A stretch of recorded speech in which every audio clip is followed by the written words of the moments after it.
ಹೇಗೆ ತಗೋಬೇಕು ಆ ಥರ ಒಂದು ಭಾಗವಹಿಸ್ತಾ ಇದ್ದೀರಾ. ಅಳವಡಿಕೆ ಹೆಚ್ಚಾಗ್ತಿದೆ, ಅರಿವು ಹೆಚ್ಚಾಗ್ತಿದೆ.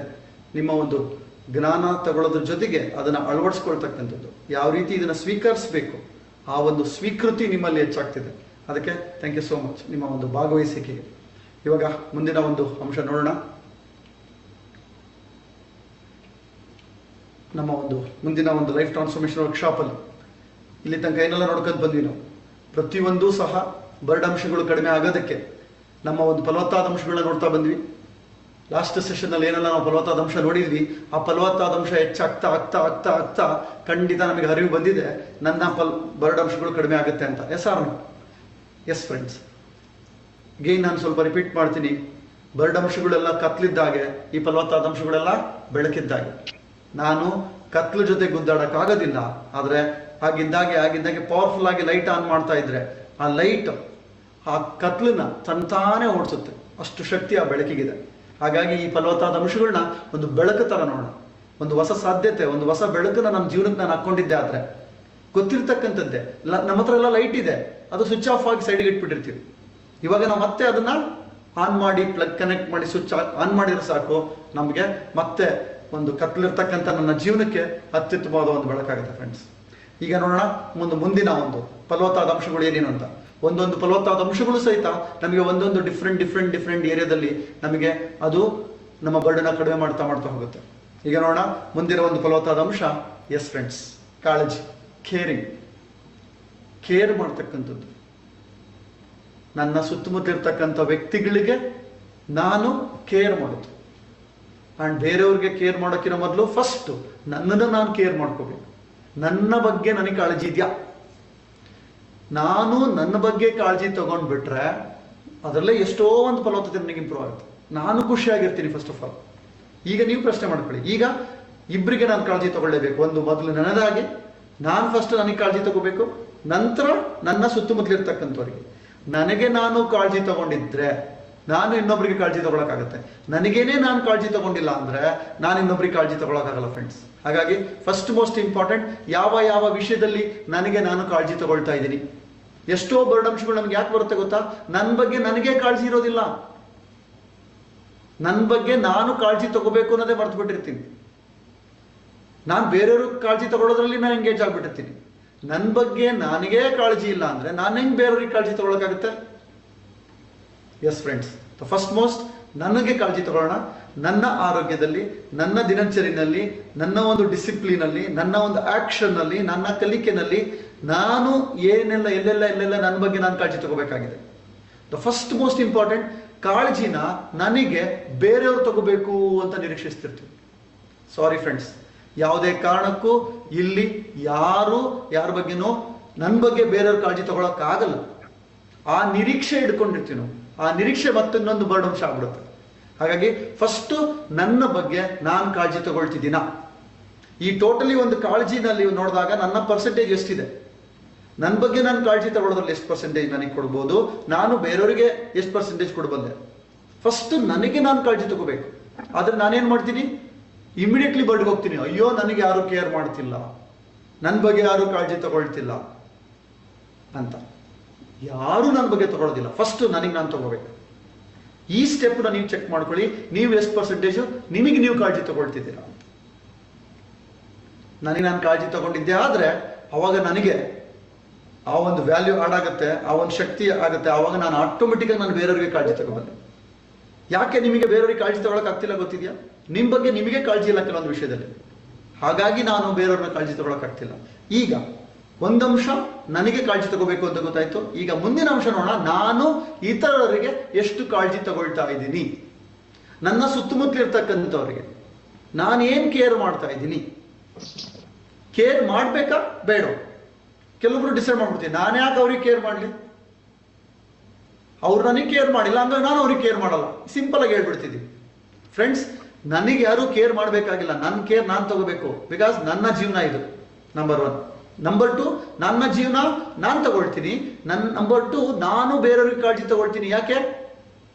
ನಾನು ಬೇರೆಯವರಿಗೆ ಕಾಳಜಿ ತಗೋಬೇಕಾಗಿರೋದು ಅವರು ನನ್ನ ಜೊತೆ ಇದ್ದಾರೆ, ನನ್ನ ಜೊತೆ ಜೀವಿಸ್ತಿದ್ದಾರೆ, ನನ್ನ ಸುತ್ತಮುತ್ತಲು ಇರಲೇಬೇಕು ಅವರು. ನಾನು ಕೊನೆಯ ತನಕ, ಅವ್ರ ಕೊನೆ ತನಕ, ನನ್ನ ಕೊನೆ ತನಕ ಅವ್ರು ನನ್ನ ಜೊತೆ ಇರ್ತಾರೆ. ಅವರೆಲ್ಲರೂ ಕಾಳಜಿ ತಗೊಳ್ಳೋದ್ರಿಂದ ಯಾರಿಗೆ ಲಾಭ? ಅವ್ರಿಗೆ ಉಪಯೋಗ ಆಗುತ್ತೆ ಅಂತ ಅಲ್ಲ ಕಾಳಜಿ ತಗೋಬೇಕಾಗಿರೋದು ಫ್ರೆಂಡ್ಸ್. ನನಗೆ ಅವರಿಂದ ಏನು ಉಪಯೋಗ ಇದೆ ಅದು ನೀವು ಅಬ್ಸರ್ವ್ ಮಾಡಿದ್ದೀರಾ? ನಾನು ಕಾಳಜಿ ತಗೋಬೇಕಾಗಿರೋದು ಅವ್ರಿಗೆ ಏನಾಗುತ್ತೋ ಸೆಕೆಂಡ್ರಿ, ನನಗೆ ಖುಷಿ ಆಗುತ್ತೆ, ನನಗೆ ಶಕ್ತಿ ಇದೆ, ನಾನು ನನ್ನ ಖುಷಿಯಿಂದ ನಾನು ಅವ್ರಿಗೆ ಕಾಳಜಿ ತಗೊಳ್ತೀನಿ.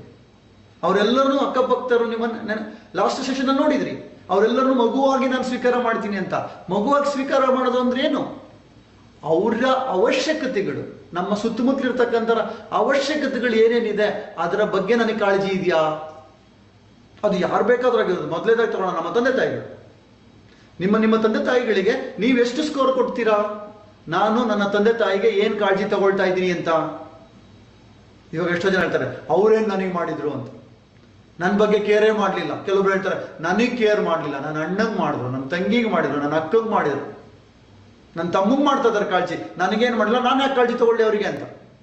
ಫ್ರೆಂಡ್ಸ್, ಈ ಕಾಳಜಿ ಅನ್ನೋದು ನನ್ನ ಒಂದು ಶಕ್ತಿ, ನನ್ನ ಒಂದು ಹೊಸ ಸಾಧ್ಯತೆ, ನಾನು ನೆಕ್ಸ್ಟ್ ಲೆವೆಲ್ ಗ್ರೋ ಆಗ್ಲಿಕ್ಕೆ, ನನ್ನ ಫಲವತ್ತತೆ ಜಾಸ್ತಿ ಮಾಡ್ಕೊಳ್ಳಿಕ್ಕೆ ಇದು ಒಂದು ನಮ್ಮಲ್ಲಿರ್ತಕ್ಕಂಥ ಒಂದು ಅಗಾಧವಾದ ಶಕ್ತಿ ಫ್ರೆಂಡ್ಸ್. ಇದನ್ನ ನಾನು ಅಳವಡಿಸ್ಕೊಳ್ಳೋದ್ರಿಂದ ನನಗೆ ಉಪಯೋಗ ಆಗುತ್ತೆ. ಆ ರೀತಿ ನಾವು ಯೋಚನೆ ಮಾಡೋಕ್ಕಾಗುತ್ತಾ ನೋಡಿ? ನನಗೆ ಯಾರೋ ಕಾಳಜಿ ತಗೊಳ್ತಾರಲ್ಲ ಸೆಕೆಂಡ್ರಿ, ಬಟ್ ನಾನು ಎಷ್ಟು ಜನ ತಗೊಳ್ತಾ ಇದ್ದೀನಿ? ಇದ್ರ ಮೂಲಕ ಏನಾಗುತ್ತೆ? ನಾನು ಕಾಳಜಿ ತಗೊಳ್ತಿದ್ದೀನಿ ಅಂದ್ರೆ ನನಗೆ ಖುಷಿ ಆಗುತ್ತೆ, ನನ್ನ ಭೂಮಿ ಫಲವತ್ತಾಗುತ್ತೆ. ನಾನು ಯಾರ ಬಗ್ಗೆ ಕಾಳಜಿ ತಗೊಳ್ತಿರ್ತೀನಿ ಅವ್ರಿಗೆ ಖುಷಿ ಆಗಲ್ವಾ? ನಿಮಗೆ ಯಾರಾದ್ರೂ ಒಬ್ರು ಕಾಳಜಿ ತಗೊಂಡ್ರೆ ನಿಮಗೆ ಖುಷಿ ಆಗಲ್ವಾ ಅವ್ರ ಬಗ್ಗೆ? ಅದೇ ತರನೇ ನೀವು ಅವ್ರಿಗೆ ಕಾಳಜಿ ತಗೊಂಡ್ರೆ ಅವ್ರಿಗೆ ಎಷ್ಟು ಖುಷಿ ಆಗುತ್ತೆ? ಹಾಗಂತ ನೀವು ಕಾಳಜಿ ತಗೊಳ್ದಲೆ ನೀವು ನೋವಲ್ಲಿದ್ದು ತಗೊಳ್ಳೋದಲ್ಲ, ನಿಮ್ಮಲ್ಲೂ ಖುಷಿಯಾಗಿದ್ದು, ನಿಮ್ಮಲ್ಲಿ ಎಕ್ಸ್ಟ್ರಾ ಕಾಳಜಿ ತಗೊಂಡು, ನಿಮ್ಮನ್ನ ನೀವು ಪ್ರೀತಿಸ್ಕೊಂಡು ನೆಕ್ಸ್ಟ್ ನೀವು ಅವ್ರನ್ನ ಕಾಳಜಿ ತಗೊಳ್ಳೋಣ. ಅದು ಅಲ್ವಾ ನಿಜವಾದ ಪ್ರೀತಿ? ಸುಮ್ಮನೆ ಪ್ರೀತಿಸ್ತೀನಿ ಅಂದ್ಬಿಟ್ಟು ಅವ್ರ ಬಗ್ಗೆ ಏನೂ ಕೇರ್ ಮಾಡಲಿಲ್ಲ ಅಂದ್ರೆ, ಇವತ್ತು ತಂದೆ ತಾಯಿಗಳು ಎಷ್ಟೆಲ್ಲ ಕಷ್ಟಪಟ್ಟಿರ್ತಾರೆ, ಅವ್ರಿಗೆ ನಾವೇನು ಕಾಳಜಿ ತಗೊಳ್ತಾ ಇದೀವಿ, ಅವ್ರಿಗೆ ಏನ್ ಬೇಕು ಏನ್ ಬೇಡ ಜಸ್ಟ್ ಯೋಚನೆ ಮಾಡಿ. ನಿಮಗೆ ನೀವೇ ಸ್ಕೋರ್ ಕೊಟ್ಕೊಳ್ಳಿ. ತಂದೆ ತಾಯಿಗಳಿಗೆ ಬೇಕಾಗಿರೋ ರೀತಿನಲ್ಲಿ ನಾನು ಕಾಳಜಿ ತಗೊಳ್ತಿದ್ದೀನ, ನೀವೇ ಶಬಾಷ್ಗಿರಿ ತಟ್ಕೊಳ್ಳಿ. ಅದು ನೀವು ಹೇಳೋದಲ್ಲ, ಅವ್ರು ಹೇಳ್ಬೇಕು. ನಾನು ಹೇಳ್ತೀನಿ ನಾನು ಚೆನ್ನಾಗಿ ನೋಡ್ಕೊಳ್ತಿದ್ದೀನಪ್ಪ, ಯಾರ ಪ್ರಕಾರ? ನಿಮ್ ಪ್ರಕಾರ ನೀವು ಹೇಳ್ತಿರ್ತೀರಾ ಈ ಕಾಳಜಿ ಅಂತ. ಅವ್ರು ಹೇಳ್ಬೇಕು ನನಗೆ ನಾನು ಎಷ್ಟು ಕಾಳಜಿ ತಗೊಂಡಿದ್ದೀನಿ ಅವರಿಗೆ ಅಂತ. ಇದೇ ತರ ನೀವು ನಿಮ್ಮ ಸಂಗಾತಿಗೆ ಏನ್ ಕಾಳಜಿ ತಗೊಳ್ತಿದ್ದೀರಾ? ನಿಮ್ಮ ಗಂಡಂದ್ರಿಗೆ ಯಾವ ತರ ಕಾಳಜಿ ತಗೊಳ್ತಿದ್ದೀರಾ? ಅವ್ರಿಗೆ ಏನೇನ್ ಬೇಕು ಬೇಡ ಅವ್ರಿಗೆ ಕಾಳಜಿ ತಗೊಳ್ತಿದ್ದೀರಾ? ಜೆಂಟ್ಸ್ ಚೆಕ್ ಮಾಡ್ಕೊಳ್ಳಿ ನಿಮ್ಮ ವೈಫ್ಗೆ. ನಿಮ್ಮ ಮನೆಯನ್ನ ಅವರ ತಂದೆ ತಾಯಿಗಳು ಅವ್ರ ಸಂಸಾರನ ಬಿಟ್ಬಿಟ್ಟು ಬಂದಿರ್ತಾರೆ, ಅವರಿಗೆ ರಿಯಲ್ ಆಗಿ ಏನ್ ಕೇರ್ ಮಾಡ್ತಿರ್ತೀರಾ? ನಿಮ್ಮ ಟೈಮನ್ನ ಕೊಡೋಕ್ಕಾಗ್ತಿದ್ಯಾ ಅವರಿಗೆ? ಅದು ಒಂದು ಗ್ರೇಟ್ ಕಾಳಜಿ ಅಲ್ವಾ? ರಿಯಲ್ ಆಗಿ ಅವರಿಗೋಸ್ಕರ ಅವ್ರು ಕೇರ್ ಮಾಡಬೇಕು, ಅವರ ಯೋಗಕ್ಷೇಮಗಳು ವಿಚಾರಿಸಬೇಕು ಅಂತಕ್ಕಂಥ ಒಂದು ಕೇರಿಂಗ್ ಎಲ್ಲಿದೆ ನನಗೆ? ನಾನು ಅವ್ರಿಗೆ ಕೇರ್ ಮಾಡೋದ್ರಿಂದ ಅದು ನನಗೆ ಖುಷಿ ಕೊಡುತ್ತಲ್ವಾ, ನನಗೆ ಶಕ್ತಿ ಕೊಡುತ್ತಲ್ವಾ? ಅದನ್ನ ನಾನು ಮಾಡ್ತಿದ್ದೀನ ಚೆಕ್ ಮಾಡಿ ಫ್ರೆಂಡ್ಸ್.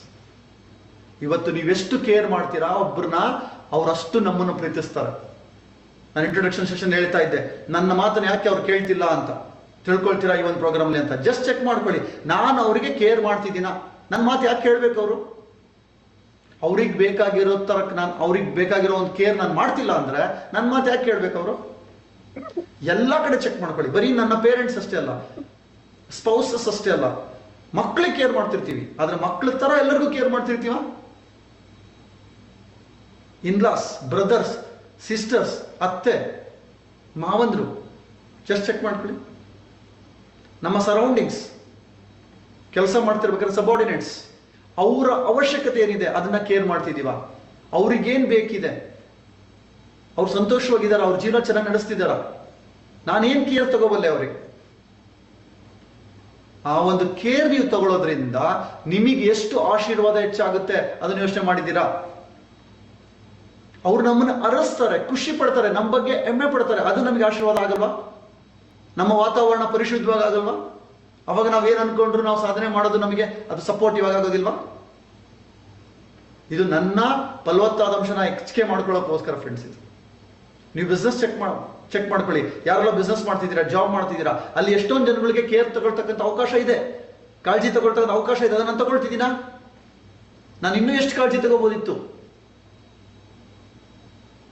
ಇವತ್ತು ನಾನೆಲ್ಲ ಮೋದಿ ಕೇರ್ನವರಿಗೆ ಹೇಳಲಿಕ್ಕೆ ಇಷ್ಟಪಡ್ತೀನಿ. ಫ್ರೆಂಡ್ಸ್, ನೀವು ಚೆಕ್ ಮಾಡ್ಕೊಳ್ಳಿ, ನಿಮ್ಮ ಟೀಮ್, ನಿಮ್ಮ ಕಸ್ಟಮರ್ಸ್, ನಿಮ್ಮ ಲೀಡರ್ಸ್ ಅವರೆಲ್ಲರಿಗೂ ಏನು ಕೇರ್ ತಗೊಳ್ತಿದ್ದೀರಾ, ಅವರಿಗೋಸ್ಕರ ಅವರ ಜೀವನದಲ್ಲಿ ಏನು ಕಾಳಜಿ ತಗೊಳ್ತಾ ಇದ್ದೀನಿ ಚೆಕ್ ಮಾಡ್ಕೊಳ್ಳಿ. ಕೇವಲ ನನ್ನ ಇನ್ಕಮ್ ನಾನು ಬೆಳೆಯೋದಷ್ಟೇ ನೋಡ್ತಿದ್ದೀನಾ, ನಿಜವಾಗ್ಲೂ ಅವ್ರ ಜೀವನದಲ್ಲಿ ಅವ್ರಿಗೆ ಏನು ಅವಶ್ಯಕತೆ ಕೇರ್ ಮಾಡ್ತಿದ್ದೀನಾ? ನನಗೆ ಹೆಮ್ಮೆ ಅನ್ಸುತ್ತೆ ನನ್ನ ಕಂಪನಿಯ ಹೆಸರು ಹೇಳೋದಕ್ಕೆ, ತುಂಬಾ ಖುಷಿ ಆಗುತ್ತೆ. ಇವತ್ತು ನಮ್ಮ ಕಂಪನಿ ಹೆಸರು ಏನು ಹೇಳಿ? ಮೋದಿ ಕೇರ್. ಕೇರ್ ಅಂತ ಯಾಕೆ ಇಟ್ಟರು ನನಗೆ ಯಾವತ್ತು ಕ್ವಶನ್ ಆಗ್ತಿತ್ತು, ಏನೇನೋ ಇಡ್ಬೋದಿತ್ತು ಕಂಪನಿ ಹೆಸರು. ಆದ್ರೆ ಒಂದು ಕಂಪನಿ ಓನರ್ ಹೆಸರು ಇದೆ ನಮ್ಮ ಕಂಪನಿಗೆ, ಇನ್ನೊಂದು ಕೇರ್ ಅಂತಿದೆ, ಮೋದಿ ಕೇರ್. ನಿಜವಾಗ್ಲೂ ಇವತ್ತು ನಮ್ಮ ಕಂಪನಿ ಓನರ್ ಸಮೀರ್ ಮೋದಿ ಏನಿದ್ದಾರೆ, ಅವರ ತಂದೆ ಕೆ ಮೋದಿ, ಅವ್ರ ತಂದೆ ರಾಯ್ ಬಹದ್ದೂರ್ ಗುಜರಾಲ್ ಮೋದಿ, ಅವರೆಲ್ಲರಿಗೂ ಸಹಿತ ಅಟ್ಲೀಸ್ಟ್ ನಾನು ಖುದ್ದಾಗಿ ಸಮೀರ್ ಮೋದಿ ಅವರು ನೋಡಿದ್ದೀನಿ, ಕೆ ಮೋದಿ ಅವರು ನೋಡಿದ್ದೀನಿ. ಅವ್ರ ಜೊತೆ ದಿನಗಟ್ಲೆ 2 ದಿನ 3 ದಿನ ಅವರ ಚೇಂಬರ್ ಅಲ್ಲಿ ನಾನು ಕಾಲ ಕಳೆದಿದ್ದೀನಿ. ಅವರು ನಮ್ಮ ಬಗ್ಗೆ ಏನ್ ಕಾಳಜಿ ತಗೊಂಡಿದ್ದಾರೆ, ನಿಜವಾಗ್ಲೂ ಅವಾಗ ನನಗೆ ಗೊತ್ತಾಗಿದ್ದು, ಎಸ್, ಈ ಕಂಪನಿ ಕೇರ್ ಅಂತ ಇಟ್ಟಿದ್ದಕ್ಕೆ ಸಾರ್ಥಕ ಅಂತ. ಇವತ್ತು ಯಾಕೆ ಈ ಕಂಪನಿ ಇಷ್ಟು ದೊಡ್ಡದಾಗಿ ಬೆಳೀತಾ ಇದೆ? Because they care. ಅವರು ಅಷ್ಟು ಕಾಳಜಿ ತಗೊಳ್ತಾ ಇದ್ದಾರೆ ನಮ್ಮ ಮೇಲೆ. ಅವ್ರು ತಗೊಳ್ತಾ ಇರೋ ಕಾಳಜಿಯಿಂದ ಇವತ್ತು ಕಂಪನಿ ಇಷ್ಟು ಬೆಳೀತಾ ಇದೆ ಫ್ರೆಂಡ್ಸ್. ಅದೇ ತರ ನೀವುಗಳು ಚೆಕ್ ಮಾಡ್ಕೊಳ್ಳಿ, ನೀವೆಷ್ಟು ಕಾಳಜಿ ತಗೊಳ್ತಾ ಇದ್ದೀರಾ ಅಂತ. ಮೋದಿ ಕೇರ್ ಅಂತ ಹೆಸರಿಟ್ಟಿರೋದು ಆ ಕಾಳಜಿಗೋಸ್ಕರ. ಕನ್ನಡದಲ್ಲಿ ಆದ್ರೆ ಈ ಕಂಪನಿ ಹೆಸರು ಹೇಳುತ್ತೆ ಮೋದಿ ಕಾಳಜಿ ಅಂತ ಆಗತ್ತೆ. ನೀವುಗಳು ಇದು ನನ್ನ ಕಂಪನಿ, ನೀವು ಯಾರು ಸೀರಿಯಸ್ ಮಾಡ್ತಿದ್ದೀರಿ, ನನ್ನ ಕಂಪನಿ, ನೀವ್ ಹೆಂಗ್ ಹಿಡ್ಕೋಬೇಕು ಈ ಕಂಪನಿ ಹೆಸರು? ನಿಮ್ಮ ಹೆಸರು ಮುಂದೆ ಕೇರ್ ಅಂತ ಹಾಕೋಬೇಕು. ಸಮೀರ್ ಮೋದಿ ಅಂತ ಹೇಳ್ತಾ ಇದ್ರೆ ಅವಾಗ್ಲು, ನೀವೇ ನನ್ನ ಪಾರ್ಟ್ನರ್, ಇದು ನಿಮ್ಮ ಕಂಪನಿ ಅಂತ. ನಾನು ಅವ್ರಿಗೆ ಹೇಳಿದ್ದೆ ಒಂದ್ಸರಿ, ಇದು ನನ್ನ ಕಂಪನಿ, ಇದು ನನ್ನ ಕೇರ್. ನಾನು ಕೇರ್ ಮಾಡಬೇಕಾಗಿದೆ ನನ್ನ ಟೀಮ್ಗೆ, ನನ್ನ ಕಸ್ಟಮರ್ಸ್ಗೆ, ಅವರ ಅವಶ್ಯಕತೆನ ಫುಲ್ಫಿಲ್ ಮಾಡಬೇಕಾಗಿದೆ. ಆ ತರ ನಾನು ಕೇರ್ ಮಾಡ್ತಾ ಇದ್ರೆ ನನಗೆ ಎಷ್ಟು ಖುಷಿ ಆಗುತ್ತೆ, ನಾನೆಷ್ಟು ಬೇರೆಯವರಿಗೆ ಅರಸ್ಬೋದು ಫ್ರೆಂಡ್ಸ್, ಬೇರೆ ನನಗೆಷ್ಟು ಅರಸ್ತಾರೆ. ಈ ತರ ನಾನು ಪ್ರತಿಯೊಂದನ್ನು ಸಹಿತ ಕೇರ್ ಮಾಡೋದ್ರಿಂದ ನನಗೆ ನನ್ನ ಸ್ಕೋರ್ ಜಾಸ್ತಿ ಆಗ್ತಾ ಹೋಗುತ್ತೆ, ನನಗೆ ಖುಷಿ ಆಗ್ತಾ ಹೋಗುತ್ತೆ, ನನಗೆ ಆಶೀರ್ವಾದ ಜಾಸ್ತಿ ಆಗ್ತಾ ಹೋಗುತ್ತೆ ಫ್ರೆಂಡ್ಸ್. ನೀವ್ಯಾರು ಮೋದಿ ಕೇರ್ ಇದ್ದೀರಾ, ನಿಮ್ಮ ಹೆಸರು ಮುಂದೆ ಕೇರ್ ಅಂತ ಹಾಕೊಳ್ಳಿ. ಅದು ನಿಜವಾದ ಒಂದು ಕೇರಿಂಗ್, ಅದು ನಿಜವಾದ ಒಂದು ನಮ್ಮ ಒಂದು ಪಾರ್ಟಿಸಿಪೇಷನ್. ಇದೇ ತರ ನಮ್ಮ ಇಡೀ ಪ್ರಪಂಚಕ್ಕೆ ನಾವು ಕೇರ್ ಮಾಡಬೇಕಾಗಿದೆ. ಅದಕ್ಕೋಸ್ಕರ ನಮ್ಮ ಕಂಪನಿಯ ಮೋದಿ ಕೇರ್ ಅಂತ ಹೆಸರಿಟ್ಟಿರೋದು ಫ್ರೆಂಡ್ಸ್. ಹಾಗೆ ಇಲ್ಲಿ ನೀವುಗಳು ಎಲ್ಲರೂ ಸಹ ನಿಮ್ಮ ಕಂಪನಿಗೆ ಯಾರೆಲ್ಲ ಬೇರೆ ಒಂದು ಬಿಸ್ನೆಸ್ ಮಾಡ್ತಿದ್ದೀರಾ, ನಿಮ್ಮ ಕಸ್ಟಮರ್ಸ್ ಚೆಕ್ ಮಾಡ್ಕೊಳ್ಳಿ, ಎಷ್ಟು ಕೇರ್ ಮಾಡ್ತಿದ್ದೀರಾ, ನಿಮ್ಮ ಫ್ರೆಂಡ್ಸ್ ಕೇರ್ ಎಷ್ಟು ಮಾಡ್ತಿದ್ದೀರಾ ನೋಡಿ, ನಿಮ್ಮ ಫ್ಯಾಮಿಲಿಗೆ ಏನು ಕೇರ್ ಮಾಡ್ತಿದ್ದೀರಾ. ಅವ್ರಿಗೆಲ್ಲರಿಗೂ ಕೇರ್ ಮಾಡಿದ್ದೆ ಆದ್ರೆ ನಿಮ್ಗೆ ಎಷ್ಟು ಒಂದು ಶಕ್ತಿ ಸಿಗುತ್ತೆ ನೀವೇ ಚೆಕ್ ಮಾಡಿ ಫ್ರೆಂಡ್ಸ್. ಮುಂದಿನ ಒಂದು ಫಲವತ್ತಾದ ನೋಡೋಣ. ಎಸ್, ಹರ್ಷಚಿತ್ತ, ಆನಂದ, ಚಿಯರ್ಫುಲ್, ಬ್ಲಿಸ್ಫುಲ್. ಇದು ಒಂದು ಅತ್ಯದ್ಭುತವಾದ ಅನುಭವ ಫ್ರೆಂಡ್ಸ್. ಆನಂದವಾಗಿರ್ತಕ್ಕಂಥದ್ದು, ಯಾವಾಗಲೂ ಹರ್ಷಚಿತ್ತ ಇರ್ತಕ್ಕಂಥದ್ದು. ಏನು ಆನಂದ? ಆನಂದ ಅಂದ್ರೆ ಏನು? ಸಂತೋಷ ಅಂದ್ರೆ ಏನು? ಇವೆರಡರ ಡಿಫ್ರೆನ್ಸ್ ಏನು? ಸಂತೋಷ ಅಂದ್ರೆ ಏನಾದ್ರೂ ನನಗೆ ಸಿಕ್ಕಾಗ ಖುಷಿಯಾಗಿರೋದು ಸಂತೋಷ. ಏನೂ ಸಿಗದೆ ಇದ್ರು ನನ್ನ ಒಳಗಡೆ ನಾನು ಆನಂದವಾಗಿರೋದು, ಖುಷಿಯಾಗಿರೋದು, ಅದು ಆನಂದ, ಅದು ಹರ್ಷಚಿತ್ತ. ವಿತೌಟ್ ಎನಿ ರೀಸನ್, ಯಾವುದೇ ಕಾರಣಗಳಿಲ್ದಲೆ ನಾನು ಖುಷಿಯಾಗಿರ್ತೀನ, ದಟ್ ಈಸ್ ಹರ್ಷಚಿತ್ತ. ನನ್ನೊಳಗಡೆ ನನ್ನ ಜೀವನ ಜೊತೆ ನಾನು ಆನಂದವಾಗಿರೋದು. ನಾನು ಈಗ ಹೆಂಗಿದ್ದೀನೋ ಹಾಗೆ, ಏನಿದೆಯೋ ಹಾಗೆ, ಏನಿಲ್ಲೋ ಹಾಗೆ, ನನ್ನೊಳಗಡೆ ನನ್ನ ಒಂದು ಚಿಯರ್ಫುಲ್ ಆಗಿರೋದು. ಆ ಒಂದು ಹರ್ಷಚಿತ್ತ ನನ್ನಲ್ಲಿ ಎಷ್ಟು ಪರ್ಸೆಂಟೇಜ್ ಇದೆ, ಎಷ್ಟು ಪರ್ಸೆಂಟ್ ನಾನು ಆನಂದವಾಗಿದ್ದೀನಿ. ಏನಾದ್ರೂ ಸಿಕ್ಕಾಗ ಖುಷಿ ಪಡೋದಲ್ಲ, ಏನು ಸಿಗದೇ ಇದ್ದಾಗಲೂ ಸಹಿತ ಖುಷಿ ಪಡೋದು. ಜೀವನ ಹೇಗಿರುತ್ತೋ ಹಾಗೆ ಸ್ವೀಕರಿಸೋದು. ಅವಾಗ ನಮಗೆ ಆ ಒಂದು ಆನಂದ ಬರುತ್ತೆ, ಆ ಒಂದು ಹರ್ಷಚಿತ್ತ ಬರುತ್ತೆ. ನನ್ನೊಳಗಡೆ ಆ ಶಕ್ತಿ ಇದೆ. ಸ್ಪಿರಿಚುವಲ್ ಅಲ್ಲಿ ಎಲ್ಲರೂ ಸಹ ಇದಕ್ಕೇನೆ ಒಂದು ಫೋಕಸ್ ಮಾಡೋದಾಗಿದೆ. ನನ್ನೊಳಗಡೆ ಆ ಶಕ್ತಿ ಇದೆ. ನನ್ನ ಆನಂದವಾಗಿ ನಾನಿದ್ರೆ ಸಚ್ಚಿದಾನಂದ, ನನ್ನೊಳಗಡೆ ಸಚ್ಚಿತ್ತ ಆನಂದವಾಗಿರ್ತಕ್ಕಂಥ ಶಕ್ತಿ ಒಳಗಡೆ ಇದೆ. ನಾನೇ ಸಚ್ಚಿದಾನಂದ ಪರಬ್ರಹ್ಮ ಅಂತ, ಅಹಂ ಬ್ರಹ್ಮಾಸ್ಮಿ. ಎಲ್ಲದೂ ನನ್ನೊಳಗಡೆ ಇದೆ. ನಾನು ಆನಂದವಾಗಿರ್ಬೋದು, ನಾನು ಆಗಿರ್ಬೇಕಾ ಅನ್ನೋ ನಿರ್ಧಾರ ನಾನು ಮಾಡಿದ್ದೀನಿ. ನಾನು ಆಗಿರ್ಬೇಕು ಅಂತ ನಾನು ಡಿಸೈಡ್ ಮಾಡಿದ್ದೆ ಆದ್ರೆ ಖಂಡಿತ ನನ್ನ ಒಂದು ನೆಕ್ಸ್ಟ್ ಲೆವೆಲ್ಗೆ ನಾನು ಹೋಗೋದಕ್ಕೆ ಅನುಕೂಲ ಆಗುತ್ತೆ ಫ್ರೆಂಡ್ಸ್. ಮುಂದಿನ ಒಂದು ಅಂಶ ನೋಡೋಣ. ಎಸ್, ವಿಶ್ವಾಸ, ಫೇತ್. ಎಷ್ಟಿದೆ ಫೇತ್? ಯಾವುದ್ರ ಮೇಲೆ ಫೇತ್ ಇರಬೇಕು, ಯಾವುದ್ರ ಮೇಲೆ ವಿಶ್ವಾಸ ಇರಬೇಕು? ಏನು ಒಂದು ಸೃಷ್ಟಿ ಇದೆ, ಆ ಸೃಷ್ಟಿಯ ಮೇಲೆ ವಿಶ್ವಾಸ ಇದೆಯಾ ನನಗೆ? ನನ್ನ ಜೀವನದ ಮೇಲೆ ವಿಶ್ವಾಸ ಇದೆಯಾ? ಏನೆಲ್ಲ ನಡೀತಾ ಇದೆ ಅದರ ಮೇಲೆ ವಿಶ್ವಾಸ ಇದೆಯಾ? ನನ್ನ ಜೀವನ ಹೇಗೆ ಇರುತ್ತೆ? ಎಷ್ಟು ಅವಿಶ್ವಾಸದಿಂದ ನಾವು ನಡೀತಾ ಇದ್ದೀವಿ. ಯಾವುದೇ ಒಂದು ವಿಶ್ವಾಸನ ಕಳ್ಕೊಂಡ್ಬಿಟ್ಟಿದೀವಿ ಇವತ್ತು. ಏನಾಗುತ್ತೋ ಏನೋ, ಏನೋ ಬಿಡಪ್ಪ ಜೀವನ ಇಷ್ಟೇ, ಈ ತರ ಜೀವಿಸ್ತಾ ಇದೀವಿ ನಾವತ್ತು. ಏನಾಗ್ಬಿಡುತ್ತೆ ಅಮ್ಮ. ದೇವ್ರ ಮೇಲೆ ಎಸ್ಪೆಷಲಿ, ಆ ಒಂದು ಶಕ್ತಿ ಮೇಲೆ, ದೈವ ಶಕ್ತಿ ಮೇಲೆ, ಒಂದು ಯೂನಿವರ್ಸ್ ಮೇಲೆ ನನ್ನ ಜೀವನನ ಒಂದು ಎಕ್ಸ್ಟ್ರಾರ್ಡಿನರಿ ಮಾಡುತ್ತೆ ಅನ್ನೋ ಒಂದು ವಿಶ್ವಾಸ ನನಗಿದೆಯಾ? ಪೂಜಿಸ್ತಾ ಇದೀವಿ ನಾವು ದೇವ್ರನ್ನ. ಮುಂದೆ ನೋಡ್ತೀರಾ ದೇವ್ರ ಶಕ್ತಿ ಏನು ಅಂತ ಇನ್ನೊಂದು ಅಂಶದಲ್ಲಿ ಬರುತ್ತೆ. ಆದ್ರೆ ಈಗ ಆ ವಿಶ್ವಾಸ ಇದೆಯಾ ದೇವ್ರ ಮೇಲೆ? ನನ್ನ ಜೀವನನ ಸಂಪೂರ್ಣವಾಗಿ ನಡ್ಸ್ಕೊಂಡು ಹೋಗ್ತಿದ್ದಾನೆ ಈ ಭಗವಂತ ಅನ್ನೋ ವಿಶ್ವಾಸ ಇದೆಯಾ? ಅಥವಾ ಆಗಿದ್ದಾಗೆ ಕ್ವಶನ್ ಬರ್ತಿದ್ಯಾ? ಆ ವಿಶ್ವಾಸ ಎಷ್ಟು ಪರ್ಸೆಂಟೇಜ್ ಇದೆ ನಿಮಗೆ? ಬೇರೆ ಸುತ್ತಮುತ್ತಲು ಇರ್ತಕ್ಕಂಥವ್ರ ಮೇಲೆ ಆಗಿರ್ಬೋದು, ಒಂದು ಪರಿಸ್ಥಿತಿ ಮೇಲೆ ಆಗಿರ್ಬೋದು, ಒಂದು ಈ ಸೃಷ್ಟಿ ಮೇಲೆ ಆಗಿರ್ಬೋದು, ಎಷ್ಟು ನೀವು ವಿಶ್ವಾಸ ಇಡ್ತೀರಾ ನನ್ನ ಜೀವನ ಅತ್ಯದ್ಭುತವಾಗಿ ಆಗತ್ತೆ ಅನ್ನೋ ಒಂದು ವಿಶ್ವಾಸದಲ್ಲಿ ನೀವಿದ್ರೆ ಅದು ಹಾಗೇ ಆಗುತ್ತೆ. ನಿಮಗೆ ಆ ವಿಶ್ವಾಸ ಇಲ್ದಲೇ ಇರೋದ್ರಿಂದ ನಿಮ್ಮ ಸುತ್ತಮುತ್ತಲು ನೀವು ಕಷ್ಟಗಳನ್ನ ನೀವೇ ಅಟ್ರಾಕ್ಟ್ ಮಾಡ್ಕೊಳ್ತಿದ್ದೀರಾ, ಸಮಸ್ಯೆಗಳನ್ನ ನೀವೇ ಅಟ್ರಾಕ್ಟ್ ಮಾಡ್ಕೊಳ್ತಿದ್ದೀರಾ. ಅಂಡ್ ನೀವ್ ಹೇಗೆ ಯೋಚಿಸ್ತಿದ್ದೀರಾ ಅದೇ ತರ ವ್ಯಕ್ತಿಗಳು ನಿಮ್ ಜೊತೆ ಅಟ್ರಾಕ್ಟ್ ಆಗ್ತಿದ್ದಾರೆ.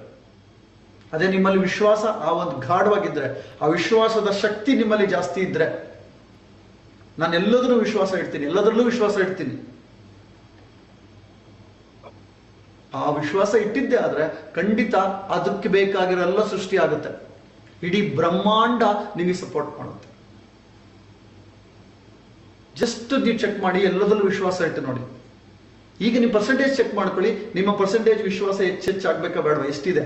ನಿಮ್ಮ ವಿಶ್ವಾಸ ಜಾಸ್ತಿ ಆದಂಗೆ ನಮಗೆ ಹೆಚ್ಚಿಗೆ ಫಲವತ್ತಾದ ಅಂಶ ಜಾಸ್ತಿ ಆಗ್ತಾ ಹೋಗುತ್ತೆ ಫ್ರೆಂಡ್ಸ್. ಮುಂದಿನ ಒಂದು ಅಂಶ ನೋಡೋಣ. ಉತ್ಸಾಹ, ಎಕ್ಸೈಟ್ಮೆಂಟ್ ಇದೆಯಾ ನಮ್ಮಲ್ಲಿ? ಎಕ್ಸೈಟ್ಮೆಂಟ್, ಉತ್ಸಾಹದಿಂದ ಇದೀವಾ, ನಿರುತ್ಸಾಹದಿಂದ ಇದೀವ? ಏನಾದ್ರೂ ನಮ್ಮ ಲೈಫಲ್ಲಿ ಸಣ್ಣ ಪುಟ್ಟ ವೇರಿಯೇಷನ್ ಆದ್ರೂ ಸಹಿತ ಎಷ್ಟು ಡೌನ್ ಹೋಗ್ತಿದೀವಿ ನಾವು, ಎಷ್ಟು ಬೋರಿಂಗ್ ಲೈಫ್ ನಡೆಸ್ತಾ ಇದೀವಿ ನಾವು, ಡಲ್ ಆಗಿರ್ತಾ ಇದ್ದೀವಿ, ಬೋರಿಂಗ್, ಥ್ರಿಲ್ಲೇ ಇಲ್ಲ ನಮ್ಮ ಲೈಫಲ್ಲಿ, ಏನೋ ಕಳ್ಕೊಂಡಿರೋ ಹಾಗೆ, ಇಡೀ ಪ್ರಪಂಚ ನನ್ನ ತಲೆ ಮೇಲೆ ಬಿದ್ದಿರೋ ಹಾಗೆ ಜೀವಿಸ್ತಾ ಇದೀವಿ ನಾವು ಇವತ್ತು. Yes or no? ಅದೇ ನನ್ನೊಳಗಡೆ ಎಂಥ ಸಿಚುವೇಶನ್ ಅಲ್ಲೂ ಉತ್ಸಾಹ ಇದ್ರೆ, ನಾನು ಉತ್ಸಾಹ ಇರ್ತಕ್ಕಂಥ ವ್ಯಕ್ತಿ ಆದ್ರೆ ನನ್ನ ಸುತ್ತಮುತ್ತಲು ಇರ್ತಕ್ಕಂಥವ್ರಿಗೆ ನಾನು ಹೇಗೆ ಕಾಣ್ತೀನಿ, ಅವ್ರು ನನ್ನ ಜೊತೆ ಹೇಗೆ ವ್ಯವಹರಿಸ್ಬೋದು? ನೀವೇ ಯೋಚನೆ ಮಾಡಿ. ನೀವು ಯಾರ ಜೊತೆನಾದ್ರೂ ಸಂಬಂಧ ಇಟ್ಕೋಬೇಕು ಅಂದ್ರೆ ಅವ್ರಿಗೆ ಉತ್ಸಾಹನೇ ಇಲ್ಲ, ಫುಲ್ ಡಲ್ ಆಗಿ ಕೂತಿರ್ತಾರೆ. ಎಣ್ಣೆ ಹಾಕಿರೋ ಮುಖ ಅಂತಾರೆ ಗೊತ್ತಾ, ಹಳ್ಳೆಣ್ಣೆ ಕುಡಿದಿರೋರು ಅಂತಾರೆ ಗೊತ್ತಾ, ಆ ತರ ಜೀವಿಸ್ತಾ ಇರ್ತೀವಿ ಇವತ್ತು ನಾವು. ಆ ಒಂದು ಎನರ್ಜಿನೇ ಇಲ್ಲ ನಮ್ಮಲ್ಲಿ, ಆ ಎಕ್ಸೈಟ್ಮೆಂಟೇ ಇಲ್ಲ. ಸಣ್ಣ ಸಣ್ಣದಕ್ಕೂ ಸಹಿತ ಒಂದು ವಾವ್ ಫ್ಯಾಕ್ಟ್ರಿ ಇಲ್ಲ ನಮಗೆ. ಏನಂದ್ರೂ ಸಹಿತ ಡಲ್ ಡಲ್ ಡಲ್. ಏನೇ ಸ್ಪೆಷಲ್ ನೋಡಿದ್ರು ಸಹಿತ, ಸಣ್ಣದಾಗಿರ್ಲಿ ದೊಡ್ಡದಾಗಿರ್ಲಿ ಏನಿಲ್ಲ. ಸ್ಯಾಡಿಸ್ಟ್ಗಳ ತರ ಏನಾದ್ರೂ ಸಹಿತ ಉತ್ಸಾಹ ಕಳ್ಕೊಂಡ್ಬಿಟ್ಟಿದ್ದೀವಿ ನಾವು. ಬಟ್ ಸಣ್ಣದಕ್ಕೂ ನೀವು ಉತ್ಸಾಹ ತೋರಿಸ್ತಾ ಇದ್ರೆ ನಿಮ್ಗೆ ಇನ್ನೂ ದೊಡ್ಡದಾಗಿ ಉತ್ಸಾಹ ಪಡ್ತಕ್ಕಂಥ ಘಟನೆಗಳು ಘಟಿಸುತ್ತೆ ನಿಮ್ಮ ಹತ್ರ. ಇದು ನಮ್ಮ ಕೈನಲ್ಲಿದೆ. ನಾನು ಡಲ್ ಆಗಿರ್ಬೇಕಾ, ಏನೇ ವಿಷಯದಲ್ಲೂ ನಾನು ಹುಡುಕಿನ ಉತ್ಸಾಹದಲ್ಲಿರ್ಬೇಕಾ, ಅದು ನನ್ನ ಕೈಲಿದೆ. ನಾನು ಡಿಸೈಡ್ ಮಾಡಿರೋದೆಲ್ಲದೂ ಆಗುತ್ತೆ. ನಿಮ್ ಕೈಲಿದೆ ಫ್ರೆಂಡ್ಸ್.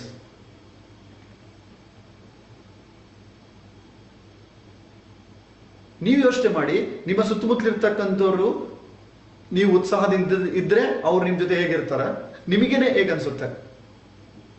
ನೀವೇ ಉತ್ಸಾಹ ಕಳ್ಕೊಂಡಿದ್ರೆ ನಿಮ್ಮನ್ನ ಯಾರೋ ಹತ್ರ ಬರ್ತಾರೆ, ನಿಮ್ಮ ಹತ್ರ, ಅವರಿಗೂ ಬೋರ್ ಆಗ್ಬಿಡುತ್ತೆ. ನಮ್ಮ ಜೊತೆ ಇರೋಕ್ ಆಗೋದಿಲ್ಲ. ನಾನು ಆ ಬೋರ್ನ ಅವರಿಗೆ ಟ್ರಾನ್ಸ್ಫರ್ ಮಾಡ್ತೀನಿ. ನಾನು ಡಲ್ ಆಗಿರ್ತೀನಿ, ಅವ್ರನ್ನು ಡಲ್ ಮಾಡ್ತೀನಿ. ಏನೇ ಆಗ್ಲಿ ನನ್ನ ಹತ್ರ ಉತ್ಸಾಹನ ಸೃಷ್ಟಿ ಮಾಡ್ಕೊಳಕ್ ಏನ್ ಪ್ರಾಬ್ಲಮ್ಮು? ಏನೇ ಆದ್ರೂ ಖುಷಿಯಾಗಿರೋಣ, ಏನೇ ಆದ್ರೂ ಉತ್ಸಾಹದಿಂದ ಇರೋಣ. ಏನೋ ಒಂದು ಕೆಲಸ ಮಾಡ್ತಿರ್ತೀವಿ, ಏನೋ ಮಾಡ್ಬೇಕಲ್ಲಪ್ಪ ಅಂತ ಮಾಡೋದು, ವಿಧಿ ಇಲ್ಲ ಅಂತ ಮಾಡೋದು. ಎಷ್ಟು ಜನ ಕೆಲ್ಸಕ್ಕೆ ಹೋಗ್ತಿದ್ದೀರಾ ಚೆಕ್ ಮಾಡ್ಕೊಳ್ಳಿ. ಮನೆ ಕೆಲಸ ಮಾಡ್ತಿದ್ದೀರಾ, ಮನೆಯವ್ರಿಗೆ ಹೆಲ್ಪ್ ಮಾಡ್ತಿರ್ತೀರಾ, ನಿಜವಾಗ್ಲೂ ಉತ್ಸಾಹದಿಂದ ಖುಷಿಯಾಗಿ ಮಾಡ್ತೀರಾ? ಮಂಡೇ ಮಾರ್ನಿಂಗ್ ಡ್ಯೂಟಿಗೆ ಹೋಗ್ತಾ ಇರೋರನ್ನ ನೋಡಿ, ಬಸ್ಸಿಗೆ ಹೋಗ್ತಾ ಇರೋರ ಚೆಕ್ ಮಾಡಿ, ನೀವು ಹೇಗಿರುತ್ತೆ? ಯಾಕಪ್ಪ ಬೇಕು ಈ ಜೀವನ ಅಂತ. ಈ ಕೆಲಸ ಒಳ್ಳೆ ಪನಿಷ್ಮೆಂಟ್ ತರ ಕೆಲಸ ಮಾಡ್ತಿರ್ತೀರ. ಇಲ್ಲಾಂದ್ರೆ ಕೆಲಸ ಯಾಕೆ ಮಾಡ್ತೀರಾ? ಬಿಟ್ಬಿಡಿ. ಉತ್ಸಾಹ ಇಲ್ದಲೆ ಯಾವ ಕೆಲಸನೂ ಮಾಡಿದ್ರೆ ಅದೇನು ಉಪಯೋಗ ಇಲ್ಲ. ಯಾರಿಗೊಬ್ರಿಗೆ ಹೆಲ್ಪ್ ಮಾಡ್ತಿರ್ತೀರ, ಮನೇಲಿ ಏನೋ ಕೆಲಸಕ್ಕೆ ಸಪೋರ್ಟ್ ಮಾಡ್ತಿರ್ತೀರ, ಅಲ್ಲೂ ಸಹಿತ ಉತ್ಸಾಹ ಇರೋದಿಲ್ಲ.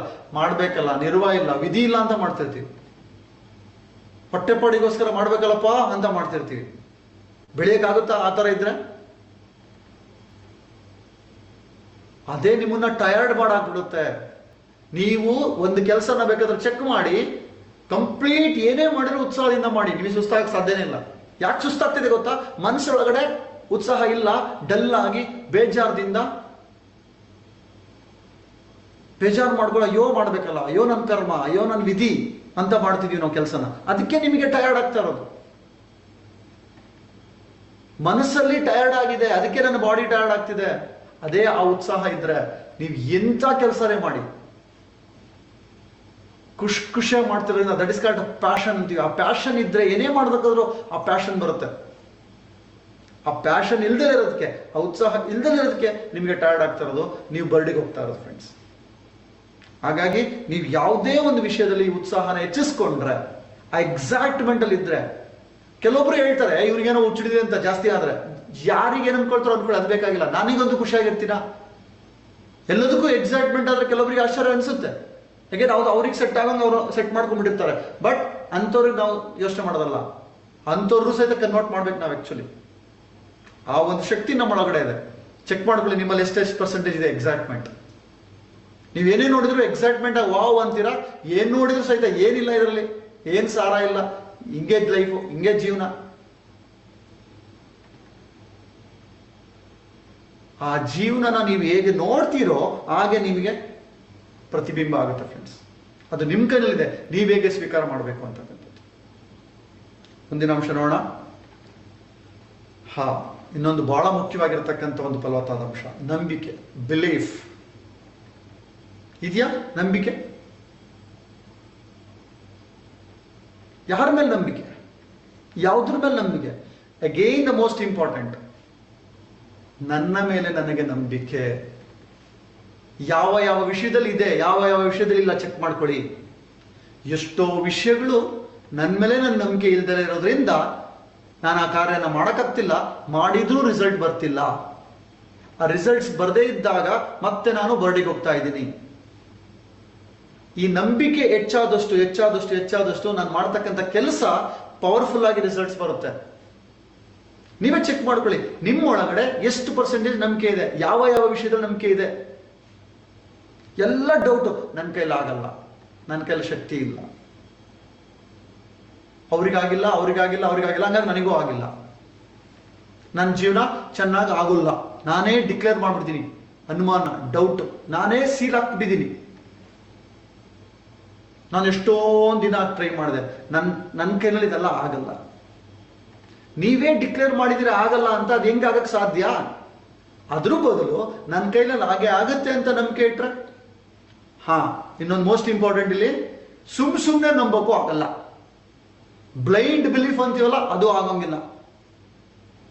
ಬಿಕಾಸ್ ಇದು ನನ್ನ ಮೇಲೆ ನನಗೆ ಇರತಕ್ಕಂಥದ್ದು.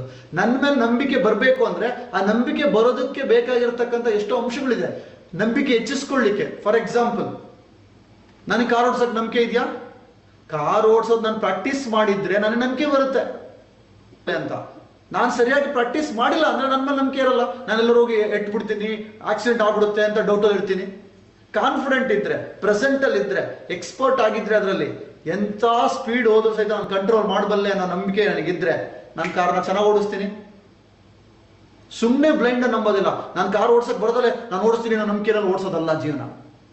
ಅದೇ ಥರನೇ ನನ್ನ ಒಂದು ಬಿಸ್ನೆಸ್ ಮಾಡೋದಾಗಿರ್ಬೋದು, ಏನೋ ಒಂದು ಸ್ಪೀಚ್ ಮಾಡೋದಾಗಿರ್ಬೋದು, ಒಂದು ಆಕ್ಷನ್ ಮಾಡೋದಾಗಿರ್ಬೋದು, ಒಂದು ಬಿಸ್ನೆಸ್ ನ ಕಟ್ತಾ ಇರ್ತೀನಿ ನಾನು. ಆ ಬಿಸ್ನೆಸ್ ಕಟ್ತೀನಿ, ಆ ಬಿಸ್ನೆಸ್ ಕೆಲಸ ಆಗುತ್ತೋ ಇಲ್ವೋ ನಂಬಿಕೆ, ನಾನು ಸಕ್ಸಸ್ ಆಗ್ತೀನೋ ಇಲ್ವೋ ಅನ್ನೋ ನಂಬಿಕೆ ಇಲ್ಲ ಅಂದ್ರೆ ವರ್ಕ್ ಆಗೋದಿಲ್ಲ. ನಾನು ಸಕ್ಸಸ್ ಆಗೋದಕ್ಕೆ ಅದಕ್ಕೆ ಏನೇನೆಲ್ಲ ನಾನು ಕ್ವಾಲಿಫೈ ಆಗಬೇಕು, ನನ್ನೊಳಗಡೆ ಯಾವ್ಯಾವ ಕ್ವಾಲಿಟೀಸ್ ಇರಬೇಕು, ಆ ಬಿಸ್ನೆಸ್ ಸಕ್ಸಸ್ ಆಗೋದಕ್ಕೆ ಯಾರ್ಯಾರು ಅದರಲ್ಲಿ ಸಕ್ಸಸ್ ಆಗಿರ್ತಾರೆ, ಅವ್ರು ಏನೇನು ಮಾಡಿರ್ತಾರೆ, ಅದೆಲ್ಲದೂ ನಾನು ಮಾಡ್ತಾ ಇದ್ರೆ ಆ ನಂಬಿಕೆ ತಂತಾನೆ ಬರುತ್ತೆ.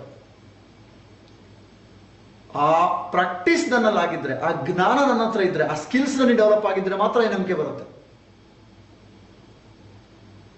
ಇದು ನನ್ನ ಪ್ರೊಫೆಷನಲ್ ಬಿಲೀಫ್. ಯಾವುದೇ ಒಂದು ಕೆಲಸದಲ್ಲಿ ನಿಮಗೆ 100% ರಿಸಲ್ಟ್ಸ್ ಬರಬೇಕು ಅಂದ್ರೆ ನೀವು 100% ನಂಬಿಕೆ ಇರಬೇಕು, ಇದು ವರ್ಕ್ ಆಗೇ ಆಗುತ್ತೆ ಅಂತ. ಇದು ವರ್ಕ್ ಆಗೇ ಆಗುತ್ತೆ ಅಂತ ನಂಬಿಕೆ ಇದ್ದರೆ ಮಾತ್ರ ನಿಮಗೆ ಆ ರಿಸಲ್ಟ್ ಬರುತ್ತೆ. ಒಂದೆರಡು ಎಕ್ಸಾಂಪಲ್ ಕೊಡ್ತೀನಿ ನಾನು ಇದಕ್ಕೆ.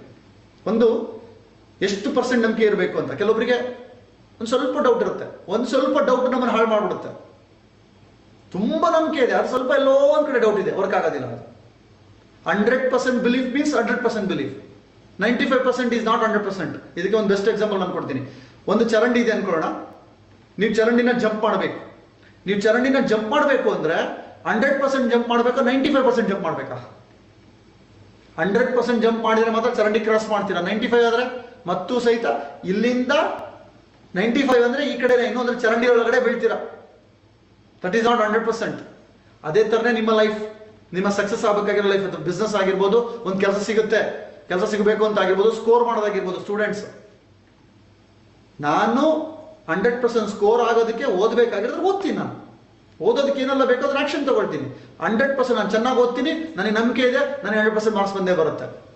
ಆ ನಂಬಿಕೆ ನನಗಿರ್ಬೇಕು. ನನ್ನ ನಂಬಿಕೆನ ಗಟ್ಟಿ ಮಾಡ್ಕೊಳ್ಳೋಕೆ ಬೇಕಾಗಿರೋ ಎಲ್ಲ ಆಕ್ಷನ್ ತಗೊಂಡಿರ್ಬೇಕು.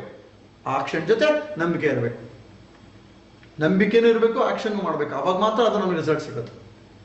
100% ಜಂಪ್ ಮಾಡೋದು ಅಂದ್ರೆ ಅದು, ಇಲ್ಲ ಅಂದ್ರೆ ನಾನು ಕೊಚ್ಚನಲ್ಲಿ ಬಿದ್ದುಬಿಡ್ತೀನಿ. ಇದು ಒಂದು. ನಿಮಗೆ ಎಷ್ಟು ನಂಬಿಕೆ ಇರಬೇಕು ಅಂದ್ರೆ ನನ್ನಲ್ಲಿ ಅಷ್ಟು ಗ್ಯಾರಂಟಿ ಆಗಿರ್ಬೇಕು, ನನ್ನ ಕೈನಲ್ಲಿ ಅದು ಸಾಧ್ಯ ಅಂತ. ಆ ಕ್ಲಾರಿಟಿ ಇರಬೇಕು. ನಂಬಿಕೆಗೆ ಇನ್ನೊಂದು ಅರ್ಥ, ಒಂದು ಕ್ಲಾರಿಟಿ ಅಂತೀನಿ ನಾನು. ಪರ್ಫೆಕ್ಟ್ ಕ್ಲಾರಿಟಿ ನನ್ನಲ್ಲಿದ್ದರೆ, ನಾನೇನು ಮಾಡ್ತಾ ಇದ್ದೀನಿ, ನಾನೇನು ಅರ್ಥ ಮಾಡಿಸ್ತಾ ಇದ್ದೀನಿ, ನನ್ನ ಬಿಸ್ನೆಸ್ ಆಗಿರ್ಬೋದು ಅಥವಾ ಮನೆಯಲ್ಲಾಗಿರ್ಬೋದು, ಮನೆಯಲ್ಲಿ ನನ್ನ ಸುತ್ತಮುತ್ತಲ ಜೊತೆ, ನನ್ನ ರಿಲೇಶನ್ಶಿಪ್ ಜೊತೆ ನಾನು ನಂಬಿಕೆಯಿಂದ ಇರ್ತೀನಿ, ಅವ್ರ ನಂಬಿಕೆಯನ್ನು ಗಳಿಸ್ತೀನಿ, ನಾನು ಅವ್ರನ್ನ ನಂಬುತ್ತೀನಿ. ಬಿಕಾಸ್ ಆ ಒಂದು ಇಂಟ್ರಾಕ್ಷನ್ ಆಗಿರಬೇಕು, ಅವಾಗ ಅದು ಸಾಧ್ಯ ಆಗುತ್ತೆ ಫ್ರೆಂಡ್ಸ್. ಇದು ನನ್ನ ಕರಿಯರ್ ಬಗ್ಗೆ ನಂಬಿಕೆ ಆಯ್ತು. ಇನ್ನೊಂದು ರಿಲೇಶನ್ಶಿಪ್ ನಂಬಿಕೆ. ಇವತ್ತು ಚೆಕ್ ಮಾಡ್ಕೊಳ್ಳಿ, ಎಷ್ಟೋ ಜನಗಳಿಗೆ ಅನುಮಾನ, ಏನೇನು, ನನ್ನ ಮಗ ಉದ್ಧಾರ ಆಗ್ತಾನ ಇಲ್ಲೋ, ಇವನು ಉದ್ಧಾರ ಆಗಲ್ಲ, ಅವನ ಮೇಲೆ ನನಗೆ ನಂಬಿಕೆನೇ ಇಲ್ಲ, ಅವನ ಲೈಫ್ನ ಲೀಡ್ ಮಾಡ್ತಾನೆ ಅನ್ನೋ ನಂಬಿಕೆನೇ ಇಲ್ಲ. ರಿಲೇಶನ್ಶಿಪ್ ಅಲ್ಲಿ ಅನುಮಾನ, ಇವ್ರಿಗೆ ಯಾರಾದ್ರೂ ಸಂಬಂಧ ಇದ್ರೆ ಜಸ್ಟ್ ಚೆಕ್ ಮಾಡಿ. ಎಷ್ಟೊಂದು ನಿಮಗೆ ಅನುಮಾನ ಇದೆ ಅವ್ರ ಮೇಲೆ. ಎಷ್ಟೋ ಒಂದು ಕಡೆ ಒಂದು ಸರ್ವೇನೂ ಸಹ ಹೇಳುತ್ತೆ, ಡೌಟ್ ಪಟ್ಟಷ್ಟು ಅದು ಇನ್ನೂ ಕನ್ಫರ್ಮ್ ಆಗುತ್ತೆ. ಎಷ್ಟೋ ಜನಗಳು ಎಷ್ಟು ಹೇಳಿದ್ರು ಸಹಿತ ನಂಬಿಕೆ ಕಳ್ಕೊಂಡಿರೋದ್ರಿಂದ ಹೆಂಗಿದ್ರು ನಂಬಿಕೆ ಇಲ್ಲ, ನಿಜವಾಗ್ಲೂ ಇವರಿಗೆ ಚೀಟೆ ಮಾಡ್ಬಿಡ ಅಂದ್ಬಿಟ್ಟು ಮಾಡಿರೋ ಕೇಸ್ಗಳಿದೆ. ಒಬ್ಬ ವ್ಯಕ್ತಿನ ನಂಬಿದ್ರೂ ಸಹಿತ ಮೋಸ ಹೋದ್ರೇನು, ಅದು ಮುಂದೆ ನೋಡೋಣ. ಅದಕ್ಕೆ ನಾನು ಏನೇನು ಮಾಡ್ಬೇಕು, ಅದು ಮುಂದಿನ ಒಂದು ಸಬ್ಜೆಕ್ಟ್ ಅಲ್ಲಿ ಬರುತ್ತೆ. ಇನ್ನು ನೆಕ್ಸ್ಟ್ ಅಡ್ವಾನ್ಸ್ ಕೋರ್ಸ್ ಅಲ್ಲಿ ಡೀಟೇಲ್ ಆಗಿ ಬರುತ್ತೆ, ಅಂಡ್ ನೆಕ್ಸ್ಟ್ ಕೆಲವೊಂದು ಫಲವತ್ತಾದ ಅಂಶಗಳು ಬರುತ್ತೆ. ಫಸ್ಟ್ ನಾನು ಕೆಲವರು ಹೇಳ್ತಾರೆ, ನಾನು ಮೋಸ ಹೋದೆ. ಆ ನಂಬಿ ಮೋಸ ಹೋಗೋದು ಯಾಕೆ, ನೀವು ಹೆಂಗ್ ನಂಬಬೇಕು ಹೆಂಗ್ ನಂಬಾರ್ದು, ಅದು ಇನ್ನೊಂದು ಅಂಶದಲ್ಲಿ ಸಿಗುತ್ತೆ. ಆದ್ರೆ ಫಸ್ಟ್ ಮೋಸ್ಟ್ ಇಂಪಾರ್ಟೆಂಟ್, ನನ್ನ ಹತ್ರದವ್ರ ಜೊತೆ ನಾನು ಜೀವಿಸಲೇಬೇಕಾಗಿರೋ ಜೊತೆ ಸಂಪೂರ್ಣವಾಗಿ ನಂಬಬೇಕು. ಎಷ್ಟೋ ಒಂದು ಕಡೆ ನಿಮಗೆ ನಂಬಿರೋರು ಮೋಸ ಮಾಡಿರ್ತಾರೆ ಅಂದ್ರೆ, ನೀವು ಮೈಂಡಾಗಿ ಚೆಕ್ ಮಾಡ್ಕೊಳ್ಳಿ, ಮೈಲ್ಡ್ ಆಗಿ ಮೈಕ್ರೋ ಲೆವೆಲ್ ಅಲ್ಲಿ ನಿಮಗೆಲ್ಲೋ ಡೌಟ್ ಇರುತ್ತೆ. ಅದು ಸಹಿತ ಕಾರಣ ಆಗುತ್ತೆ. ಇವ್ರು ಮೋಸ ಮಾಡ್ಬೋದಾ ಅಂತ ಥಾಟ್ ಒಳಗಡೆ ಇರುತ್ತಲ್ವ, ಆ ಥಾಟ್ ವರ್ಕ್ ಆಗುತ್ತೆ. ನಿಮ್ಮ ಥಾಟ್ಸ್ ಹೇಗೆ ಇನ್ನೊಬ್ಬರಲ್ಲಿ ವರ್ಕ್ ಆಗುತ್ತೆ ಅನ್ನೋದಕ್ಕೆ ನಿಮಗೆ ಅಡ್ವಾನ್ಸ್ ಕೋರ್ಸ್ ಅಲ್ಲಿ ಡೀಟೇಲ್ ಆಗಿ ಸಿಗುತ್ತೆ. ಇದು ಬರೀ ಹೈಲೈಟ್ಸ್ ತೋರಿಸ್ತಾ ಇರೋದಷ್ಟೇ ಇದು. ಬಟ್ ಈ ನಂಬಿಕೆ ಅಷ್ಟು ಶಕ್ತಿ ಇದೆ. ನಾನು ಏನ್ ನಂಬಿಕೆ ಇಟ್ಟಿರ್ತೀನಿ ಅದಕ್ಕೆ ಪ್ರಿಪ್ರೇಷನ್ ಮಾಡಿರ್ತೀನಿ, ಪ್ರಿಪ್ರೇಷನ್ ಮಾಡ್ಕೊಂಡು ನಂಬಿಕೆ ಇಟ್ಕೊಂಡಿರ್ತೀನಿ, ಅದಕ್ಕೆ ಬೇಕಾಗಿರೋ ಆಕ್ಷನ್ ಮಾಡ್ತೀನಿ, ಅವಾಗ ರಿಸಲ್ಟ್ ಸಿಗುತ್ತೆ.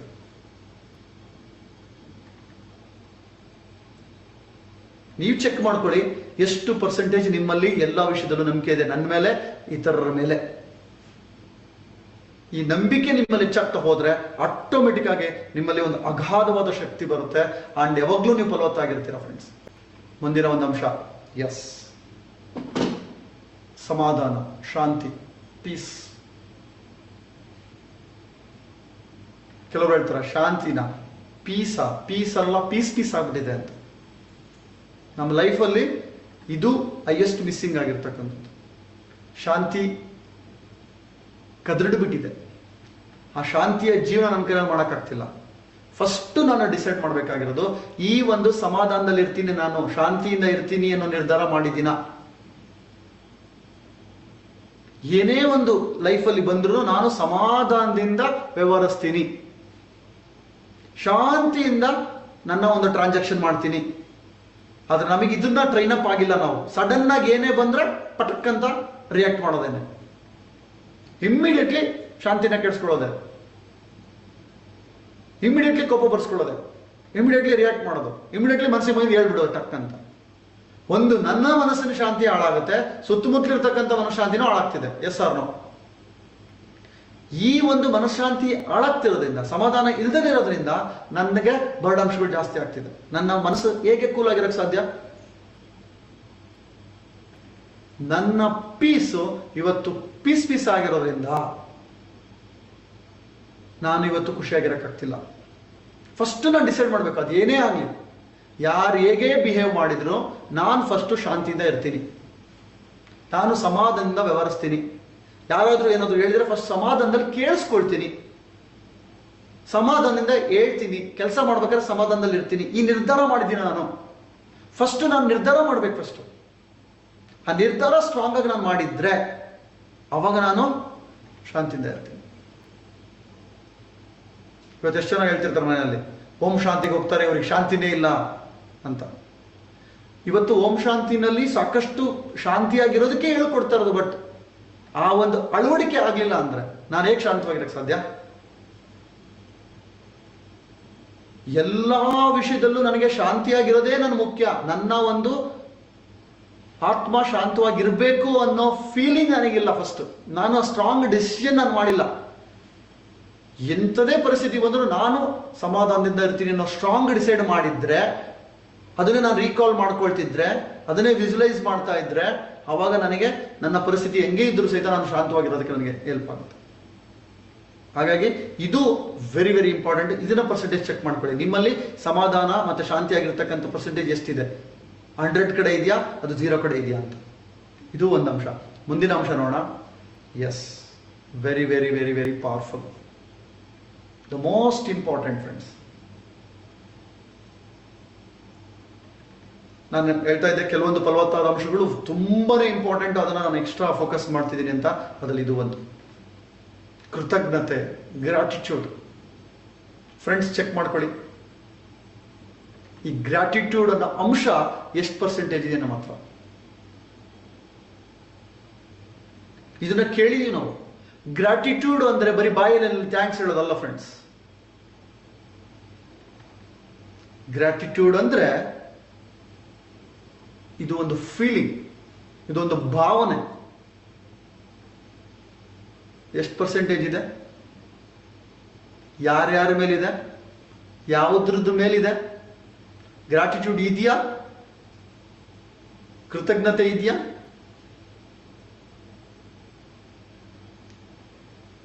ಇದೊಂದು ಇದ್ರೆ ಇದು ಒಂದು ದೊಡ್ಡ ರಾಮಬಾಣ ಅಂತ ಹೇಳ್ತೀನಿ ನನ್ನ ಲೈಫಿಗೆ. ನಿಮ್ಮ ಜೀವನದಲ್ಲಿ ಒಂದು ಎಕ್ಸ್ಟ್ರಾರ್ಡಿನರಿ ಜೀವನ ನಡೆಸೋದಕ್ಕೆ ಒಂದು ಅಲ್ಟಿಮೇಟ್ ಟೂಲ್ ಅಂತ ಹೇಳ್ತೀನಿ ನಾನು ಇದನ್ನು. And the most neglected part ಅಂತ ಹೇಳ್ಬೋದು ಇದು. ಇಡೀ ಹ್ಯುಮ್ಯಾನಿಟಿಯಲ್ಲಿ ಇರ್ತಕ್ಕಂಥ ಚಾಲೆಂಜ್ ಇದು. ಜಸ್ಟ್ ಚೆಕ್ ಮಾಡ್ಕೊಳ್ಳಿ, ನಿಮಗೆ ನೀವು ಎಷ್ಟು ಪರ್ಸೆಂಟೇಜ್ ಗ್ರಾಟಿಟ್ಯೂಡ್ ನಿಮ್ಮಲ್ಲಿದೆ, ಯಾವ್ಯಾವ್ದ್ರ ಬಗ್ಗೆ ಗ್ರಾಟಿಟ್ಯೂಡ್ ಇದೆ, ಯಾರ್ಯಾರ ಮೇಲಿದೆ, ಗ್ರಾಟಿಟ್ಯೂಡ್ನ ಯಾವ ರೀತಿ ನಾನು ನೋಡ್ಕೊಳ್ಳೋದು, ಅದು ಇವಾಗ ನಾನು ನಿಮ್ಗೆ ಸ್ವಲ್ಪ ಕ್ಲಾರಿಟಿ ಕೊಡ್ತೀನಿ, ಕೇಳಿಸ್ಕೊಳ್ಳಿ. ಫಸ್ಟ್ ಮೋಸ್ಟ್ ಇಂಪಾರ್ಟೆಂಟ್, ಗ್ರಾಟಿಟ್ಯೂಡ್ ಅಂದ್ರೆ ಈಗೇನಿದೆ, ಇವತ್ತು ನನ್ನ ಜೀವನದಲ್ಲಿ ಏನಿದೆ ಅದನ್ನ ಗುರುತಿಸೋದು. ಅದನ್ನ ಗುರುತಿಸ್ಬಿಟ್ಟು ಅದು ಇದೆಯಲ್ವಾ ಅಂತ ಅದನ್ನ ನಾನು ಥ್ಯಾಂಕ್ಸ್ ಹೇಳೋದು. That is gratitude. ಆದ್ರೆ ನಮ್ಗೆ ಏನಾಗಿದೆ, ಏನಿದೆ ಅದನ್ನು ನಾವು ಗುರುತಿಸಿಲ್ಲ, ಏನಿಲ್ವೋ ಅದ್ರ ಕಡೆ ಫೋಕಸ್ ಮಾಡ್ತಿದೀವಿ ನಾವು. ಅದಕ್ಕೋಸ್ಕರ ನಾನು ಕೃತಜ್ಞನಾಗಿರಕ್ಕಾಗ್ತಿಲ್ಲ. ನನಗೆ ಎಷ್ಟು ನಿರೀಕ್ಷೆಗಳಿದೆ, ಪರಿಸ್ಥಿತಿಯಿಂದ, ವ್ಯಕ್ತಿಗಳಿಂದ ಎಷ್ಟು ನಿರೀಕ್ಷೆಗಳಿದೆ. ಅವ್ರು ಆಗ್ ಮಾಡ್ಬೇಕಿತ್ತು, ಈಗ ಮಾಡ್ಬೇಕಿತ್ತು, ಅದು ಕೊಡ್ಬೇಕಿತ್ತು, ಅದು ಸಿಗ್ಬೇಕಿತ್ತು ಅಂತ. ಸಿಕ್ಕಿರೋದೇನಿದೆ, ನನ್ನ ಹತ್ರ ಏನಿದೆ ಅದಕ್ಕೆ ನಾನು ಕೃತಜ್ಞನಾಗಿದ್ದೀನ. ಆ ವ್ಯಕ್ತಿ, ಎದುರುಗಡೆ ವ್ಯಕ್ತಿ, ಆ ವ್ಯಕ್ತಿನಲ್ಲಿ ಏನಿದೆ ಅದನ್ನು ಗುರುತಿಸಿದೀನ. ಏನಿದೆಯೋ ಅದನ್ನ ಗುರುತಿಸಿದೀನೋ ಅದಕ್ಕೆ ನಾನು ಕೃತಜ್ಞನಾಗಿದ್ದೀನೋ, ಅಥವಾ ಏನಿಲ್ಲೋ ಅದನ್ನ ಕೊರಗ್ತಾ ಇದ್ದೀನೋ, ಅದು ಬೇಕಿತ್ತು, ಅದು ಬೇಕಿತ್ತು, ಅದು ಬೇಕಿತ್ತು ಅಂತ. ಇದು ಸ್ಟಾರ್ಟ್ ಆಗಿದೆ ಮತ್ತೆ ನನ್ನ ಸೆಲ್ಫಿಂದ. ನನ್ನ ಸೆಲ್ಫ್, ನನ್ನ ಬಗ್ಗೆ ನನಗೆ ಗ್ರಾಟಿಟ್ಯೂಡ್ ಇದೆಯಾ, ನನ್ನ ಜೀವನದ ಬಗ್ಗೆ ನನಗೆ ಗ್ರಾಟಿಟ್ಯೂಡ್ ಇದೆಯಾ, ಚೆಕ್ ಮಾಡ್ಕೊಳ್ಳಿ ಫ್ರೆಂಡ್ಸ್. ಎಷ್ಟೋ ಜನ ಅಂತಾರೆ, ಅಯ್ಯೋ ಯಾಕೆ ಬೇಕಪ್ಪ ನನ್ನ ಕರ್ಮ, ನಾನು ಇನ್ನೂ ಬದುಕಿದ್ದೀನಲ್ಲ ಅಂತ. ಅಂದ್ರೆ ಏನಿದೆಯಾ? ಗ್ರಾಟಿಟ್ಯೂಡ್ ಇದೆಯಾ? ನಾನು ಇವತ್ತು ಜೀವಿಸಿದ್ದೀನಿ ಅನ್ನೋದ್ರ ಬಗ್ಗೆ ಗ್ರಾಟಿಟ್ಯೂಡ್ ಇದೆಯಾ? No chance. ನನಗೆ ಏನೇನೆಲ್ಲ ಇಲ್ಲ ಅಂತ ನಾನು ಕೊರಗ್ತಾ ಇದ್ದೀನಿ, ಆದ್ರೆ ಎಷ್ಟೊಂದು ಇದೆ ಅಂತ ನಾನು ಗುರುತಿಸಿದ್ದೀನ?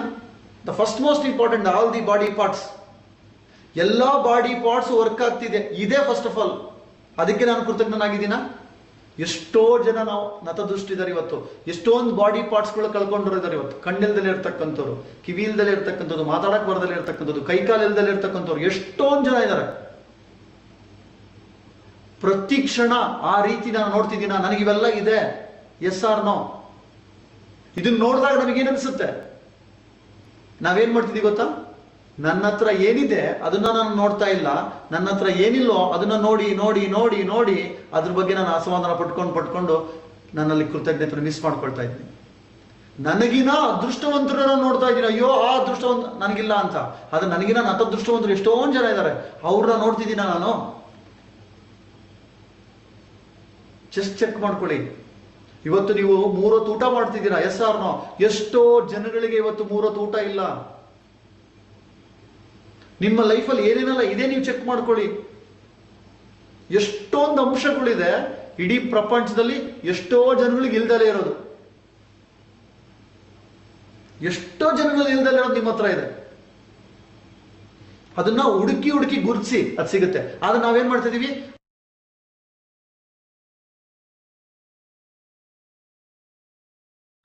ನನ್ನ ಫ್ರೆಂಡ್ ಹತ್ರ ಗಾಡಿ ಇದೆ, ನನ್ನ ಫ್ರೆಂಡ್ ಹಂಗೆ ಇದ್ದಾನೆ, ನಿನ್ ತಂದೆ ಹತ್ರ ನೀನ್ ಅದು ಕೊಡ್ಸಿಲ್ಲ ಅಂತ ಹುಡುಕ್ತಾ ಇದೆ.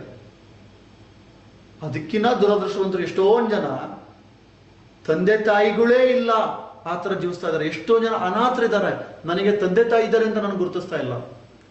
ತಂದೆ ತಾಯಿಗಳಿಗೆ ನೀವೇನ್ ಮಾಡಿದೆ ಅಂತ ನಾನು ಕಂಪ್ಲೇಂಟ್ ಮಾಡ್ತಾ ಇದ್ದೀನಿ, ಬ್ಲೇಮಿಂಗ್ ಮಾಡ್ತಾ ಇದ್ದೀನಿ. ನನ್ನ ಜೀವನದ ಮೇಲೆ ಕಂಪ್ಲೇಂಟ್ ಮಾಡ್ತಾ ಇದ್ದೀನಿ, ಬ್ಲೇಮ್ ಮಾಡ್ತಾ ಇದ್ದೀನಿ. ಅವರಲ್ಲಿರೋ ಮಿಸ್ಟೇಕ್ಸ್ ಹುಡುಕಿ ಹುಡುಕಿ ಹುಡುಕಿ ಹುಡುಕಿ ಹೇಳ್ತಾ ಇದ್ದೀನಿ. ಅದ್ರ ಬದಲು ಅವರೊಳಗಡೆ ಏನು ಒಳ್ಳೇದಿದೆ ಅದನ್ನ ನೋಡಿ ಗುರುತಿಸಿ ಕೃತಜ್ಞನಾಗಿದ್ದೀನ?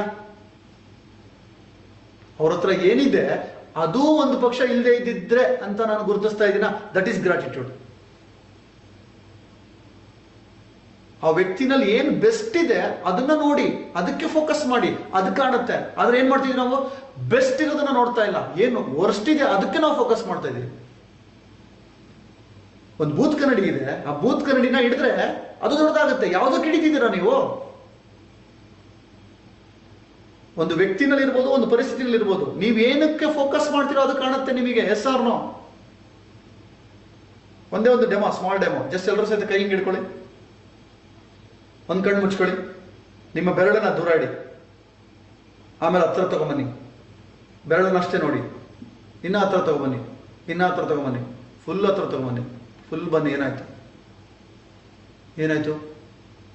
ಆ ಬೆರಳು ದೂರ ಇತ್ತು, ಹತ್ರ ಬಂದಂಗ್ ಫುಲ್ ಹತ್ರ ಬಂದಾಗ ಕಂಪ್ಲೀಟ್ ಕಣ್ಣು ಮುಚ್ಚೋಯ್ತು, ಏನೂ ಕಾಣ್ತಾ ಇಲ್ಲ ನಮಗೆ. ಈ ರೀತಿ ನಮ್ಮ ಹತ್ರ ಇರೋದು. ನಮ್ಮ ಹತ್ರ ಏನಿಲ್ವೋ ಅದನ್ನ ನಾನು ಫೋಕಸ್ ಮಾಡ್ತಾ ಇದ್ದೀನಿ, ಅದನ್ನ ಹತ್ರ ತಗೊಂಡ್ಬರ್ತಾ ಇದ್ದೀನಿ. ಒಂದು ಅದ್ರ ಹತ್ರ ನಾನು ಹೋಗ್ತಾ ಇದ್ದೀನಿಲ್ಲ, ಅದನ್ನ ನನ್ನ ಹತ್ರ ತಗೊಂಡ್ಬರ್ತೀನಿ, ಇದ್ರಲ್ಲೇ ಜೀವಿಸ್ತಾ ಇರ್ತೀನಿ. ಇದು ಬಿಟ್ರೆ ಬೇರೆ ಪ್ರಪಂಚನೇ ಇಲ್ಲ. ಇದು ಸಿಗ್ಬೇಕಿತ್ತು. ಈ ವ್ಯಕ್ತಿ ಹಿಂಗಿರ್ಬೇಕಿತ್ತು. ಎರಡೇ, ಒಂದು ಪರಿಸ್ಥಿತಿ, ಇನ್ನೊಂದು ವ್ಯಕ್ತಿ. ಈ ವ್ಯಕ್ತಿ ಹೇಗಿರ್ಬೇಕಿತ್ತು ಅಂತಾನೆ ನಾನು ಯೋಚನೆ ಮಾಡ್ತಾ ಇದ್ದೀನಿ. ಅವನಲ್ಲಿ ಏನ್ ಬೆಸ್ಟ್ ಇದೆ ಅದನ್ನ ನೋಡಕ್ ಕಡಿಲ್ಲ ನಾನು. ಇದುವರೆಗೂ ನನಗೆ ಏನ್ ಸಿಕ್ಕಿದೆ ಅದನ್ನ ನೋಡಕ್ ಕಡಿಯಿಲ್ಲ. ನನ್ನ ಹತ್ರ ಒಂದು ಗಾಡಿ ಇದೆ, ಅದಕ್ಕೆ ನಾನು ಖುಷಿ ಪಡ್ತಾ ಇಲ್ಲ, ಅಯ್ಯೋ ನನಗೆ ಕಾರ್ ಇಲ್ಲ ಅಂತ. ಎಷ್ಟೋ ಜನಗಳು ಸೈಕಲ್ ಅಲ್ಲಿ ಇದ್ದಾರೆ. ನನ್ನ ಹತ್ರ ಒಂದು ಸೈಕಲ್ ಇದೆ, ಎಷ್ಟೋ ಜನ ಸೈಕಲ್ ಇಲ್ದಲೇ ಇದ್ದಾರೆ, ಅದನ್ನ ನೋಡಿ ಖುಷಿ ಪಡ್ತಾ ಇಲ್ಲ ನಾನು. ಅಯ್ಯೋ ನನಗೊಂದು ಗಾಡಿ ಇಲ್ಲ ಅಂತ ಕೊರಗ್ತಾ ಇದ್ದೀನಿ. ಗಾಡಿ ಇದ್ದರು ಕಾರ್ ಇಲ್ಲ ಅಂತ ಕೊರಗ್ತಾ ಇದ್ದೀನಿ, ಕಾರ್ ಇದ್ದರು ಮನೆ ಇಲ್ಲ ಅಂತ ಕೊರಗ್ತಾ ಇದ್ದೀನಿ, ಮನೆ ಇದ್ದರು ಅಯ್ಯೋ ನಂದು ಲಕ್ಸುರಿ ಮನೆ ಇಲ್ಲ ಅಂತ ಕೊರಗ್ತಾ ಇದೀವಿ. ಎಂಡಿದ್ಯಾ? ಕೊನೆ ಇದೆಯಾ? ಏನಿಲ್ಲ ಅಂತ ನೋಡಕ್ ಹೋದ್ರೆ ಕೊನೆ ಇದೆಯಾ? ವ್ಯಕ್ತಿಗಳಲ್ಲೂ ನೀವು ಏನಿದ್ರೂ ಸಹಿತ ತೃಪ್ತಿ ಸಿಗೋದಿಲ್ಲ ಅಂದ್ರೆ ನಿಮಗೆ ಕೊನೆ ಇದೆಯಾ? ಜೀವನದಲ್ಲಿ ನನಗೆ ಅದು ಬೇಕು ಅಂತ ನಾನು ಬರೀ ಬೇಕುನೇ ನೋಡ್ತಾ ಇದ್ದೀನಿ ಹೊರತು ಅಲ್ಲಿ ನನಗೆ ಕೃತಜ್ಞತೆ ಇರುತ್ತಾ? ದ ಬಿಗ್ಗೆಸ್ಟ್ ಟ್ರಾಜಿಡಿ ಇವತ್ತು ಎಲ್ಲರೂ ಸಹಿತ ಸ್ಟ್ರೆಸ್ ಅಲ್ಲಿ ಇರೋದು, ಎಲ್ಲ ಬರ್ಡು ಹೋಗ್ತಾ ಇರೋದಕ್ಕೆ ಕಾರಣನೇ ಇದು, the absence of gratitude friends. The attitude of gratitude ನಿಮ್ದು ಸ್ಟ್ರಾಂಗ್ ಇಲ್ದಲೇ ಇರೋದಕ್ಕೆ ಇವತ್ತು ಹೈಯೆಸ್ಟ್ ಲೈಫಲ್ಲಿ ಫುಲ್ ಬರ್ಬಾದಾಗಿರೋದು ಎಲ್ರದ್ದು. ಎಲ್ಲ ರಿಲೇಶನ್ಶಿಪ್ ಬ್ರೇಕ್ ಆಗಿರೋದು ಇದೇ ಕಾರಣಕ್ಕೆ, ಎಲ್ಲ ಜೀವನದಲ್ಲಿ ಕಷ್ಟ ಬರ್ತಾ ಇರೋದು ಇದೇ ಕಾರಣಕ್ಕೋಸ್ಕರ. ಇವತ್ತು ಪೂಜೆ ಮಾಡ್ತಿದೀವಿ ನಾವು, ಎಲ್ಲಾ ಧರ್ಮದವರು ಸಹಿತ ಪೂಜೆ ಅಂತ ಇಟ್ರು. ಏನಕ್ಕೋಸ್ಕರ? ಪೂಜೆ ಏನಾಗ್ಬಿಟ್ಟಿದೆ ಇವಾಗ, ಅದ್ರ ಪೂಜೆ ಅರ್ಥನೇ ತಪ್ಕೊಂಡ್ಬಿಟ್ಟಿದೆ. ಪೂಜೆ ಅಂತ ಇರೋದು ಗ್ರಾಟಿಟ್ಯೂಡ್ ಒಪ್ಸೋಕೆ, ಕೃತಜ್ಞತೆನ ಒಪ್ಸೋದಕ್ಕೆ. ದೇವ್ರೇ ಭಗವಂತ ನೀನ್ ಏನೆಲ್ಲ ಕೊಟ್ಟೆ ನನಗೆ ಅಂತ. ಆದ್ರೆ ಏನಾಗ್ಬಿಟ್ಟಿದೆ ಅದು ಗೊತ್ತಾ? ಈಗ ಅಪ್ಲಿಕೇಶನ್ ಹಾಕಕ್ಕಾಗ್ಬಿಟ್ಟಿದೆ. ಪೂಜೆ ಮಾಡೋದು ವ್ರತ ಏನಾದ್ರು ಪಡೆಯೋಕೆ. ಯಾಕೆ ನಾನು ಹೇಳ್ತಾ ಇದ್ದೆ ಯಾವುದೇ ಒಂದು ವ್ರತಗಳು ಫಲಿಸ್ತಾ ಇಲ್ಲ ನಮಗೆ, ಪೂಜೆಗಳು ಫಲಿಸ್ತಾ ಇಲ್ಲ ಅಂದ್ರೆ ಇದು one of the key friends. ಪೂಜೆ ಇರೋದು ನನಗೆ ಏನೆಲ್ಲ ಕೊಟ್ಟಿದ್ಯಾ ನೀನು ಅಂತ ಥ್ಯಾಂಕ್ಸ್ ಹೇಳೋದಕ್ಕೆ. ನೀವು ಹೂ ಹಾಕ್ತಿರ್ತೀರಾ, ಏನಾಗ್ತಿರ್ತೀರಾ? ಏನು 1 ಲಕ್ಷ ಕೊಡುವಂತ ಹೂ ಹಾಕ್ತೀರಾ? ಅದ್ರ ಬದಲು ನೀವು ಹಾಕಿ ನೋಡಿ, ವಾವ್ ನನಗೆ 10,000 ಕೊಟ್ಟಿದ್ಯಾ. ಎಷ್ಟೋ ಜನಕ್ಕೆ 10,000 ಇಲ್ಲ, ಅದಕ್ಕೆ ಥ್ಯಾಂಕ್ಸ್ ಅಂತ ನೀವು ಮಾಡಿ. ಮ್ಯಾಜಿಕ್ ಆಗುತ್ತೆ ನಿಮ್ಮ ಲೈಫಲ್ಲಿ. ನೋಡಿ, ಏನಿದೆ ಅದನ್ನು ಗುರ್ಸಿ ಥ್ಯಾಂಕ್ಸ್ ಹೇಳಿ. ನಿಮ್ ಲೈಫಲ್ಲಿ ಮ್ಯಾಜಿಕ್ ಆಗದೆ ಇದ್ರೆ ಕೇಳಿ. ಅದ್ರ ಬದಲು ನಾವೇನ್ ಮಾಡ್ತಿದೀವಿ, ಏನಿಲ್ವೋ ಅದನ್ನ ಕೇಳಿ ಕೇಳಿ ಕೇಳಿ ಈ ದೇವ್ರ ಕೆಲಸ ಮಾಡ್ತಿಲ್ಲ ಅಂದ್ಬಿಟ್ಟು ಇನ್ನೊಬ್ಬ ದೇವ್ರ ಹತ್ರ ಹೋಗ್ತಿದೀವಿ. ಭಿಕ್ಷುಕರಾಗಿದ್ದೀವಿ. ದೇವ್ರು ಎಲ್ಲ ಕೊಟ್ಬಿಟ್ಟು ಕಳಿಸಿದ ನಮಗೆ, ಅದನ್ನ ನೋಡ್ತಾನೆ ಇಲ್ಲ ನಾವು. ನಮ್ಮೊಳಗಡೆ ಏನೆಲ್ಲ ಶಕ್ತಿ ಕೊಟ್ಟಿದ್ದಾನೆ ಅದನ್ನ ಗುರುತಿಸ್ತಾ ಇಲ್ಲ. ಏನೆಲ್ಲ ಫೆಸಿಲಿಟೀಸ್ ಕೊಟ್ಟಿದ್ದಾನೆ ಅದನ್ನ ಗುರುತಿಸ್ತಾ ಇಲ್ಲ. ನಮ್ಮ ಒಂದು 20-30 ವರ್ಷ 40 ವರ್ಷದಿಂದ ನಮ್ಮ ಹಿರಿಯರನ್ನ ನೆನೆಸ್ಕೊಳ್ಳಿ. ಅವ್ರು ಹೇಗೆ ಜೀವಿಸಿದ್ರು, ಇವತ್ತು ನಾವ್ ಹೇಗೆ ಜೀವಿಸ್ತಿದೀವಿ. ಅವ್ರಿಗಿನ ಎಷ್ಟೊಂದು ಫೆಸಿಲಿಟೀಸ್ ನಮ್ಮಲ್ಲಿದೆ, ಅದನ್ನ ನೋಡಿ ನಾವು ಗ್ರಾಟಿಟ್ಯೂಡ್ ಕೊಟ್ಟಿದೀವ? No chance. ಇನ್ನೂ ನಾವು ಕೊರಗ್ತಾ ಇದ್ದೀವಿ. ಅವತ್ತು ಇದ್ದ ಕಷ್ಟಗಳು ಇವತ್ತಿಲ್ಲ, ಅದು ನೋಡ್ತಾನೆ ಇಲ್ಲ ನಾವು. ಎಷ್ಟೊಂದು ಕಂಫರ್ಟ್ ಇದೆ, ಎಷ್ಟೊಂದು ಫೆಸಿಲಿಟೀಸ್ ಇದೆ, ಅದನ್ನ ನೋಡ್ತಾನೆ ಇಲ್ಲ ನಾವು. ಇನ್ನೂ ನನಗೇನ್ ಬೇಕಿತ್ತು ಅಂತ ನೋಡ್ತಾ ಇದ್ದೀನಿ. ಇದು ಜೀವಿಸೋದಕ್ಕೆ ಫ್ರೆಂಡ್ಸ್, ಸಾಧನೆಗಲ್ಲ. ಸಾಧನೆನೆಲ್ಲ ತೃಪ್ತಿ ಪಡೋಂಗಿಲ್ಲ ನಾನು. ಸಾಧನೆ ಮಾಡೋದೇ ಬೇರೆ, ಜೀವಿಸೋದೇ ಬೇರೆ. ಅಗೇನ್ ನಾನು ಹೇಳ್ತಾ ಇದ್ದೀನಿ, 1 ಕೋಟಿ ಸಂಪಾದನೆ ಮಾಡಬೇಕು, ಎಸ್, ಅದು ಅತೃಪ್ತಿಯಿಂದ ಅಲ್ಲ. ಫಸ್ಟ್ ನನಗೆ ಇವತ್ತು 1 ಲಕ್ಷ ಬರ್ತಿದ್ಯಾ, ಸಮಾಧಾನ ಪಡೋಣ, ಫಸ್ಟ್ ಥ್ಯಾಂಕ್ಸ್ ಹೇಳೋಣ, ಖುಷಿಯಾಗಿ ಅದನ್ನ ಸ್ವೀಕಾರ ಮಾಡೋಣ. 10,000 ಬರ್ತಿದ್ಯಾ, ಖುಷಿಯಾಗಿ 10,000ಕ್ಕೆ ಥ್ಯಾಂಕ್ಸ್ ಹೇಳೋಣ. ಆಮೇಲೆ 1 ಲಕ್ಷನೂ ಬರುತ್ತೆ, 1 ಕೋಟಿನೂ ಬರುತ್ತೆ, ಅದು ನೆಕ್ಸ್ಟ್. ಬಟ್ ಫಸ್ಟ್ ಇರೋದಕ್ಕೆ ನಾನು ಕೃತಜ್ಞನಾಗಿದ್ದೀನ. ಏನೆಲ್ಲ ಇದೆ ಇವತ್ತು ಕೃತಜ್ಞನಾಗಿದ್ದೀನ. ಒಂದು ಬಾಡಿಗೆ ಮನೆ ಇದೆ ಅಂತ ಕೊರಗ್ತಾ ಇದ್ದಾರೆ ಎಷ್ಟೋ ಜನ. ಇನ್ನೂ ನನ್ನ ಸ್ವಂತ ಮನೆ ಆಗಿಲ್ಲ ಅಂತ. ಎಷ್ಟೋ ಜನಕ್ಕೆ ಬಾಡಿಗೆ ಕಟ್ಟೋಕ್ಕೆ ದುಡ್ಡಿಲ್ದಲ್ಲಿ ಇವತ್ತು ಊರಿಗೆ ಸೇರಿದ್ದಾರೆ. ಅದು ನೋಡ್ತಿದ್ದೀರಾ ಫ್ರೆಂಡ್ಸ್? ರೇಷ್ಮೆ ಸಾರಿ ಕೊಡ್ಸಿಲ್ಲ ಅಂತ ಕೊರಗ್ತಾ ಇದ್ದಾರೆ ಹೆಣ್ಣು. ಲೋಡ್ ಗಟ್ಲೆ ಸಾರಿಗಳು ಇದ್ರು ಸಹ ಕಬೋರ್ಡಲ್ಲಿ. ಇನ್ನೊಂದು ಸಾರಿ ಕೊಡಿಸ್ಲಿಲ್ಲ, ಇನ್ನೊಂದು ಗೋಲ್ಡ್ ಕೊಡಿಸ್ಲಿಲ್ಲ, ಅವ್ರು ಅಷ್ಟೊಂದು ಗೋಲ್ಡ್ ಹಾಕಿದ್ರು ಅಂತ ಇನ್ನೊಬ್ರು ನೋಡಿದಾಗ ನನಗೆ ಬರ್ತಾ ಇದೆ ಅದು ಬೇಕು ಅಂತ. ಬಟ್ ನನ್ನ ಹತ್ರ ಎಷ್ಟೊಂದು ಇದೆ, ಅದು ನಾನು ಗುರುತಿಸ್ತಾ ಇಲ್ಲ. ಜೆಂಟ್ಸ್ ನೀವು ಕಂಪೇರ್ ಮಾಡ್ತಾ ಇದ್ದೀರಾ ಬೇರೆ ಯಾರೋ ಹೆಣ್ಮಕ್ಳಿಗೆ, ಅವ್ರು ಅಷ್ಟೊಂದು ನೋಡ್ಕೊಂತಿದಾರೆ ಮನೆ, ನೀನೇನು ನೋಡ್ಕೊಳ್ತಿಲ್ಲ, ನೀನೇನು ಮಾಡ್ತಿಲ್ಲ ಅಂತ. ಫಸ್ಟ್ ನೋಡಿ ಆ ಎದುರುಗಡೆ ವ್ಯಕ್ತಿನಲ್ಲಿ ಏನ್ ಬೆಸ್ಟ್ ಇದೆ ಅಂತ. ಯಾವುದೇ ಒಂದು ರಿಲೇಶನ್ಶಿಪ್ ಸ್ಟಾರ್ಟ್ ಆದಾಗ, ನೀವಿಬ್ರು ಚೆನ್ನಾಗಿದ್ದಾಗ, ಪ್ರೀತಿಯಿಂದ ಇದ್ದಾಗ, ಅವಾಗ ಆಕ್ಚುಲಿ ಪ್ರೀತಿ ಇದ್ದು ಏನು ಗೊತ್ತಾ? ಅವಾಗ ಆ ಕೃತಜ್ಞತೆ ಇತ್ತು ಅವರಲ್ಲಿ ಇರೋದು ಒಳ್ಳೆದನ್ನು ಮಾತ್ರ ಗುರುತಿಸ್ತಿದ್ವಿ. ಅದಕ್ಕೆ ನಮಗೆ ಅವ್ರಿಗೆ ಪ್ರೀತಿ ಹುಟ್ಟಿತ್ತು. ಆಮೇಲೆ ಹೋಗ್ತಾ ಹೋಗ್ತಾ ಹೋಗ್ತಾ ಏನ್ ಮಾಡಿದ್ವಿ, ಅವ್ರ ಮೇಲೆ ಎಕ್ಸ್ಪೆಕ್ಟೇಷನ್ ಸ್ಟಾರ್ಟ್ ಆಯ್ತು. ಅವಾಗ ನಮ್ ಕೃತಜ್ಞತೆ ಮಿಸ್ ಆಗ್ತಾ ಹೋಯ್ತು. ಯಾವಾಗ ಆ ಕೃತಜ್ಞತೆ ಮಿಸ್ ಆಯ್ತು, ಆಟೋಮೆಟಿಕ್ಲಿ ಅವ್ರ ಮೇಲೆ ಪ್ರೀತಿ ಕಡಿಮೆ ಆಯ್ತು. ಅವ್ರ ಹತ್ರ ಏನ್ ಹೇಳ್ತಾರೆ ಗೊತ್ತಾ, ಕೆಲವೊಬ್ರು ಏನಾದ್ರು ಅವ್ರ ಹತ್ರ ಒಳ್ಳೇದಿದೆ ಅಂದ್ರೆ ಇರ್ಬೋದು, ಮಾಡಿರ್ಬೋದು, ಏನ್ ಬೇರೆ ಯಾರು ಏನು ಮಾಡಿಲ್ವಾ, ಏನ್ ಇವ್ರು ಮಾಡಬಾರ್ದು ಮಾಡಿದ್ರಾ ಅಂತ ಹೇಳ್ತಿದ್ದೀರಾ ಕೆಲವೊಬ್ರು. ಫ್ರೆಂಡ್ಸ್, ಚೆಕ್ ಮಾಡ್ಕೊಳ್ಳಿ, ಅದನ್ನೂ ಅವ್ರು ಮಾಡದೇ ಇದ್ದಿದ್ರೆ ಹಂಗ್ ನೋಡಿದೀರಾ? ಅದು ನಿಜವಾದ ಕೃತಜ್ಞತೆ. ಅಷ್ಟಾದ್ರೂ ಮಾಡಿದ್ರಲ್ಲ ಅವರು, ಅಷ್ಟಾದ್ರೂ ಇದಾರಲ್ಲ ಅವರು. ಕೃತಜ್ಞತೆನ ನಾನು ಹುಡುಕಿ ನೋಡ್ಬೇಕು. ಫಾರ್ ಎಕ್ಸಾಂಪಲ್, ನಿಮ್ಮ ಮನೆಯಲ್ಲಿರೋರು ಕಿರ್ಚಾಡ್ತಿದ್ದಾರೆ, ಖುಷಿ ಪಡಿ, ಕೃತಜ್ಞನಾಗಿರಿ. ಬರೀ ಕಿರ್ಚಾಡ್ತಿದ್ದಾರೆ, ಇನ್ನೂ ಹೊಡೆದಾಡಿಲ್ಲ. ಹೊಡಿತಿದಾರ, ಖುಷಿ ಪಡಿ, ಇನ್ನೂ ಕೊಂದಿಲ್ಲ ನಿಮ್ಮನ್ನ. ಇಲ್ಲ, ಅವ್ರ ಜೊತೆ ಜೀವಿಸ್ಬೇಡಿ. ಇದು ನಾವು ನೋಡ್ತಕ್ಕಂಥ ಜೀವನ. ನನ್ನ ಲೈಫನ್ನ ಆ ವ್ಯಕ್ತಿನಲ್ಲಿ ಇನ್ನೂ ಏನ್ ಬೆಸ್ಟ್ ಇದೆ, ಇದಕ್ಕಿನ ವರ್ಸ್ಟ್ ಆಗ್ಲಿಲ್ವಲ್ಲ ಭಗವಂತ ಅಂತ ನೋಡಿ. ಅವಾಗ ನಿಮಗೆ ಖುಷಿ ಆಗುತ್ತೆ. ಅವಾಗ ಅವ್ರನ್ನ ಒಪ್ಕೊಳ್ಳೋಕೆ, ಅವ್ರನ್ನ ಪ್ರೀತಿಸೋಕೆ ಸಾಧ್ಯತೆ ಇದೆ. ಅವ್ರ ಹತ್ರ ಇರೋದು ಬೆಸ್ಟ್ ಬಿಟ್ಟು ಇನ್ನೂ ಏನ್ ಬೆಸ್ಟ್ ಆಗ್ಬೇಕಿತ್ತು ಅಂತ ನೋಡಿ ಅದನ್ನ ನೀವು ಅದರಿಂದ ಇನ್ನೂ ದೂರ ಹೋಗ್ತಿದ್ದೀರಾ. ಯಾವುದಕ್ಕೆ ನೀವು ನೀರು ಹಾಕ್ತಿದ್ದೀರಾ? ಅವರಲ್ಲಿ ಇದೆ ಅಂತ ಗುರುಸಿ ನೀರು ಹಾಕಿದ್ರೆ ಅದು ಬೆಳೆಯುತ್ತೆ. ಅವ್ರ ಹತ್ರ ಏನು ಉಪಯೋಗ ಇಲ್ಲ ಅಂತ ಹೇಳಿ ಅದಕ್ಕೆ ನೀರು ಹಾಕಿದ್ರೆ ಅದು ಬೆಳೆಯುತ್ತೆ.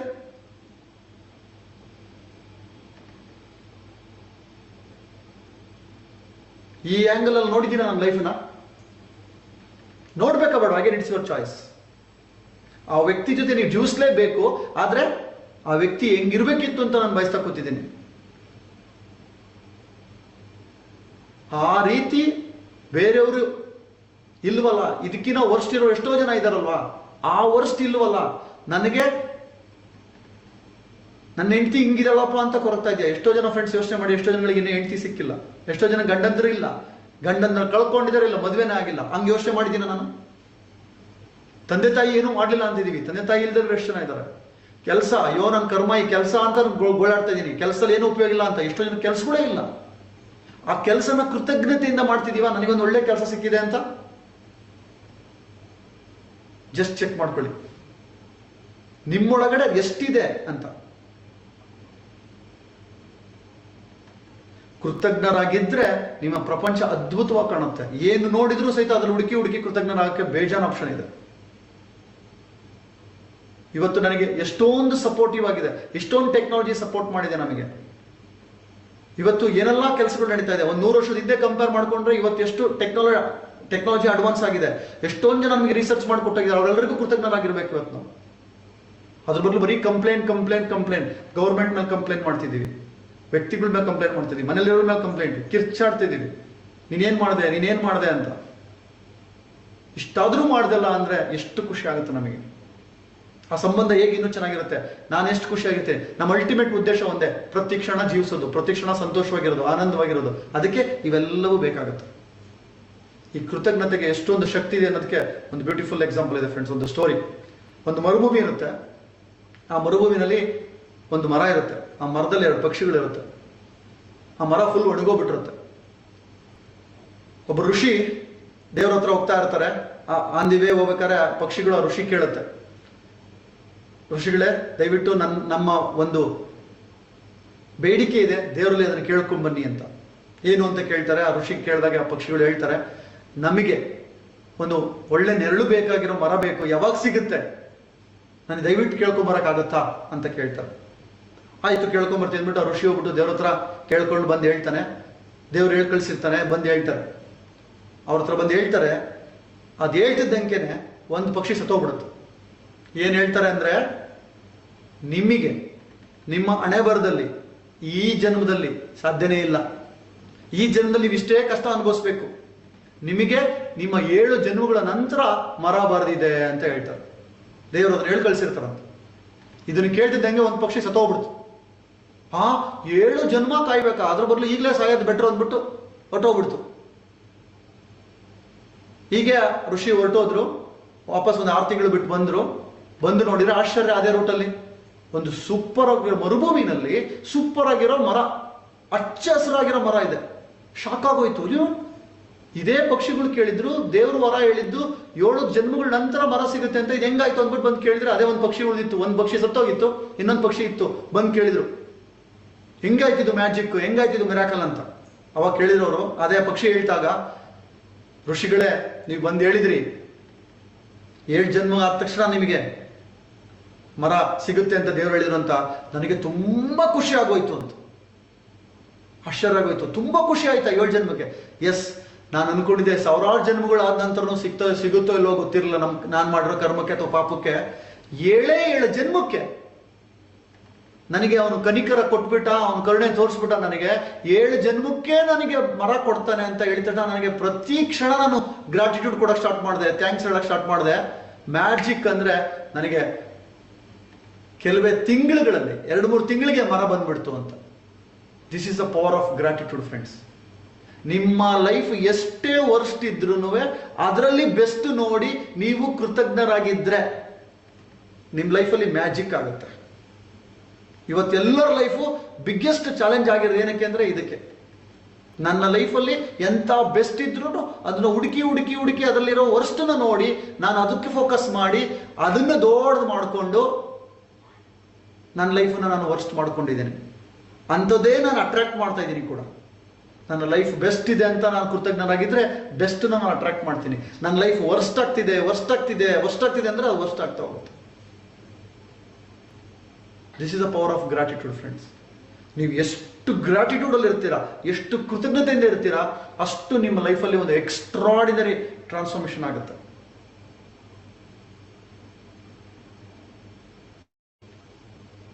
ಇವತ್ತು ನೀವು ಕೊಡ್ತಕ್ಕಂಥ ಎಷ್ಟೋ ಸ್ಯಾಲರಿಗೆ ನಿಮ್ಗೆ ಗ್ರಾಟಿಟ್ಯೂಡ್ ಇಲ್ಲ ಲೈಫಲ್ಲಿ. ಕೊರಗ್ತಾ ಕೆಲಸ ಮಾಡ್ತಿದ್ದೀರಾ, ಒಂದೋ ಕೆಲಸ ಬಿಟ್ಬಿಡಿ. ಇಲ್ಲ 10,000 ಕೊಡ್ತಿದಾರ, ಖುಷಿಯಿಂದ ಗ್ರಾಟಿಟ್ಯೂಡ್ ಇಂದ 10,000ಕ್ಕೆ ಕೆಲಸ ಮಾಡಿ. ಅದು ಮುಂದೊಂದು ದಿವಸ ಆಗುತ್ತೆ. ಅಗೇನ್ ಮುಂದೆ 1,00,000 ಆಗುತ್ತೆ ಅಂತ ಕೆಲಸ ಮಾಡೋದು ಅಲ್ಲ, ಇಷ್ಟಾದ್ರೂ ಸಿಕ್ಕಿದೆಯಲ್ಲ ಅಂತ ಕೃತಜ್ಞರಾಗಿರೋದು. ಏನೋ ಒಂದು ಸಣ್ಣ ಪುಟ್ಟ ಕಾಯಿಲೆಗಳು ಬಂದಿರುತ್ತೆ, ಅದಕ್ಕೆ ನಾವು ಕೊರಗ್ತಾ ಇರ್ತೀವಿ. ಸದ್ಯ ಇಷ್ಟೇ ಬಂದಿರೋದು, ಇನ್ನೊಂದು ದೊಡ್ಡದು ಬಂದಿಲ್ವಲ್ಲ ಕಾಯಿಲೆ, ಖುಷಿಯಾಗಿ ಫಸ್ಟ್ ನನಗಿಷ್ಟೇ ಲಾಸ್ ಆಗಿರೋದು, ಇಷ್ಟೇ ಲಾಸ್ ಸದ್ಯ, ಇದಕ್ಕಿಂತ ದೊಡ್ಡ ಲಾಸ್ ಆಗಿಲ್ವಲ್ಲ ಅಂತ ಖುಷಿ ಪಡಿ. This is a gratitude. ಯಾರಾದ್ರೂ ಮೋಸ ಮಾಡಿದ್ರ, 10 ಲಕ್ಷ ಮೋಸ ಮಾಡಿದ್ರು, ಸದ್ಯ 10 ಲಕ್ಷ ಮೋಸ ಆಯ್ತು, 1 ಕೋಟಿ ಮೋಸ ಆಗಿಲ್ವಲ್ಲ ನನಗೆ, ಖುಷಿ ಪಡಿ. ಈ ತರ ನೋಡೋದಕ್ಕೆ ನನ್ನ ದೃಷ್ಟಿಕೋನ ನಾನು ಚೇಂಜ್ ಮಾಡ್ಕೊಂಡಾಗ ನನಗೆ ಖುಷಿ ಬಂದೇ ಬರುತ್ತೆ. ನನಗೆ ಆ ಒಂದು ಸಂಬಂಧ, ಆ ಒಂದು ಲೈಫು ಎಕ್ಸ್ಟ್ರಾಡಿನರಿ ಆಗಿ ಆಗುತ್ತೆ. ಅದು ನಾನು ಆ ಆಂಗಲ್ ಅಲ್ಲಿ ನೋಡ್ತಾ ಇಲ್ಲ ನಾನು ನನ್ನ ಜೀವನ. ಅದಕ್ಕೋಸ್ಕರ ನನ್ನ ಲೈಫು ಈ ಒಂದು ಚಾಲೆಂಜಸ್ನ ಫೇಸ್ ಮಾಡ್ತಾ ಇದೆ ಫ್ರೆಂಡ್ಸ್. ಹಾಗಾಗಿ ಈ ಕೃತಜ್ಞತೆ ಅನ್ನೋದು very very very very important. ಇದನ್ನ ನೀವು ಅಳವಡಿಸ್ಕೊಂಡಿದ್ದೆ ಆದ್ರೆ ಪ್ರತಿ ಕ್ಷಣ ಪ್ರತಿಯೊಬ್ಬರಲ್ಲೂ. ಇನ್ನೊಂದು ನಾನು ಒಂದೇ ಒಂದು ಹೇಳಲಿಕ್ಕೆ ಇಷ್ಟಪಡ್ತೀನಿ, ನಿಮ್ಮ ಸಂಬಂಧದಲ್ಲಿ ಅವ್ರ ಹತ್ರ ಏನ್ ಬೆಸ್ಟ್ ಇದೆಯಲ್ಲ, ಒಂದೇ ಒಂದು ಬೆಸ್ಟ್ ಇದೆಯಾ, ಅದೊಂದಕ್ಕೆ ನೀವು ಕೃತಜ್ಞರಾಗಿರಿ. ಅವರಿಂದ ಇನ್ನೂ 99 ಪ್ರಾಬ್ಲಮ್ ಇರ್ಬೋದು, 99 ಸಮಸ್ಯೆ ಆಗಿರ್ಬೋದು, ಅದು ಒಂದಾರು ಇದೆಯಲ್ಲ, ಅದು ಇಲ್ಲದೆ ಇದ್ರೆ ಅದಕ್ಕೆ ನೀವು ಕೃತಜ್ಞರಾಗಿದ್ದು ಅವ್ರಿಗೆ ಇನ್ನೇನು ಮಾಡ್ಬೋದು ನೋಡಿ. ಅಂಡ್ ಮ್ಯಾಜಿಕ್ ಆಗುತ್ತೆ ನಿಮ್ಮ ಲೈಫಲ್ಲಿ. ಯಾರೆಲ್ಲ ನಿಮ್ಮ ಸಂಬಂಧಗಳು ಕೆಟ್ಟೋಗಿದೆ, ದೂರ ಹೋಗಿದ್ದೀರಾ, ಅವ್ರನ್ನ ನೀವು ಮಾತಾಡ್ಸಕ್ಕಾಗ್ತಿಲ್ವಾ, ಬಿಟ್ಬಿಡಿ. ಇವತ್ತೇ ಕೂತ್ಕೊಂಡು ಅವ್ರಿಗೆ ಕೃತಜ್ಞತೆ ಕೊಡ್ತಾ ಹೋಗಿ. ಅವ್ರನ್ನ ಕೂತ್ಕೊಂಡು ಮನಸ್ಸಲ್ಲಿ ಅವರು ಮಾಡಿರೋ ಒಳ್ಳೇದನ್ನ ನೆನೆಸ್ಕೊಂಡು ಗ್ರಾಟಿಟ್ಯೂಡ್ ಕೊಡ್ತಾ ಹೋಗಿ. ಫೀಲ್ ಬರೀ ಬಾಯಲ್ಲಿ ಹೇಳೋದಲ್ಲ, ಡೈರೆಕ್ಟ್ ಸಿಕ್ಕಾಗ ಥ್ಯಾಂಕ್ ಯು ಹೇಳೋದು ವರ್ಕೇ ಆಗಲ್ಲ. ಮನಸ್ಸೊಳಗಡೆ ಆ ಫೀಲ್ ಇರುತ್ತಲ್ಲ, that is very very important. ಆ ಫೀಲ್ ನೀವು ಮಾಡಿದ್ದೆ ಆದ್ರೆ ಖಂಡಿತ ನಿಮ್ಮ ಲೈಫಲ್ಲಿ ಮ್ಯಾಜಿಕ್ ಆಗುತ್ತೆ. ಅಂಡ್ ನಾನು ಹೇಳಿದ್ದಲ್ವಾ, ನನ್ನ ಲೈಫಲ್ಲಿ ದೂರ ಆಗಿರ್ತಕ್ಕಂಥವ್ರು ವಾಪಸ್ ಆಗೇ ಬಂದ್ರು ಅಂದ್ರೆ ನಾನು ಇದನ್ನೇ ಮಾಡಿದ್ದು. ಅವರಿಂದ ನನಗೇನು ಹೆಲ್ಪ್ ಆಗಿದೆ ಅದನ್ನಷ್ಟೇ ಫೋಕಸ್ ಮಾಡಿ ಅವ್ರಿಗೆ ಗ್ರಾಟಿಟ್ಯೂಡ್ ಕೊಡ್ತಾ ಹೋದೆ. ನನಗೆ ದೂರ ಆಗಿದ್ದಾರಲ್ಲ, ಇವತ್ತು ಹತ್ರ ಆಗಿದ್ದಾರೆ. ಈ ತರ ಎಷ್ಟೋ ಜನಗಳು ನಿಮ್ಮ ಗ್ರಾಜುಯೇಟ್ಸ್ ಚೆಕ್ ಮಾಡ್ಕೊಳ್ಳಿ, ಅವರಲ್ಲಿ ಈ ತರ ಅನುಭವಗಳಾಗಿದೆ. ಅದು ನಿಮ್ಮಲ್ಲಿ ಆ ಶಕ್ತಿ ಇದೆ. ಎಲ್ಲಾ ಪ್ರಾಬ್ಲಮ್ ಈ ಕೃತಜ್ಞತೆ ಇಲ್ದಲೇ ಇರೋದ್ರಿಂದ.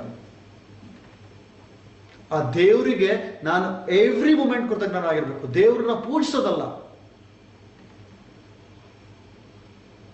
ಏನೋ ಕೇಳೋದಕ್ಕೋಸ್ಕರ ಪೂಜಿಸೋದಲ್ಲ. ಏನೆಲ್ಲಾ ಕೊಟ್ಟಿದ್ಯಾ ಭಗವಂತ ನೀನು, ನನ್ನನ್ನು ಸಾಯಿಸಿಲ್ಲ, ನೀನು ಬದುಕಿಸಿದೀಯಾ, ಇದಕ್ಕಿನ ಕೃತಜ್ಞತೆನ.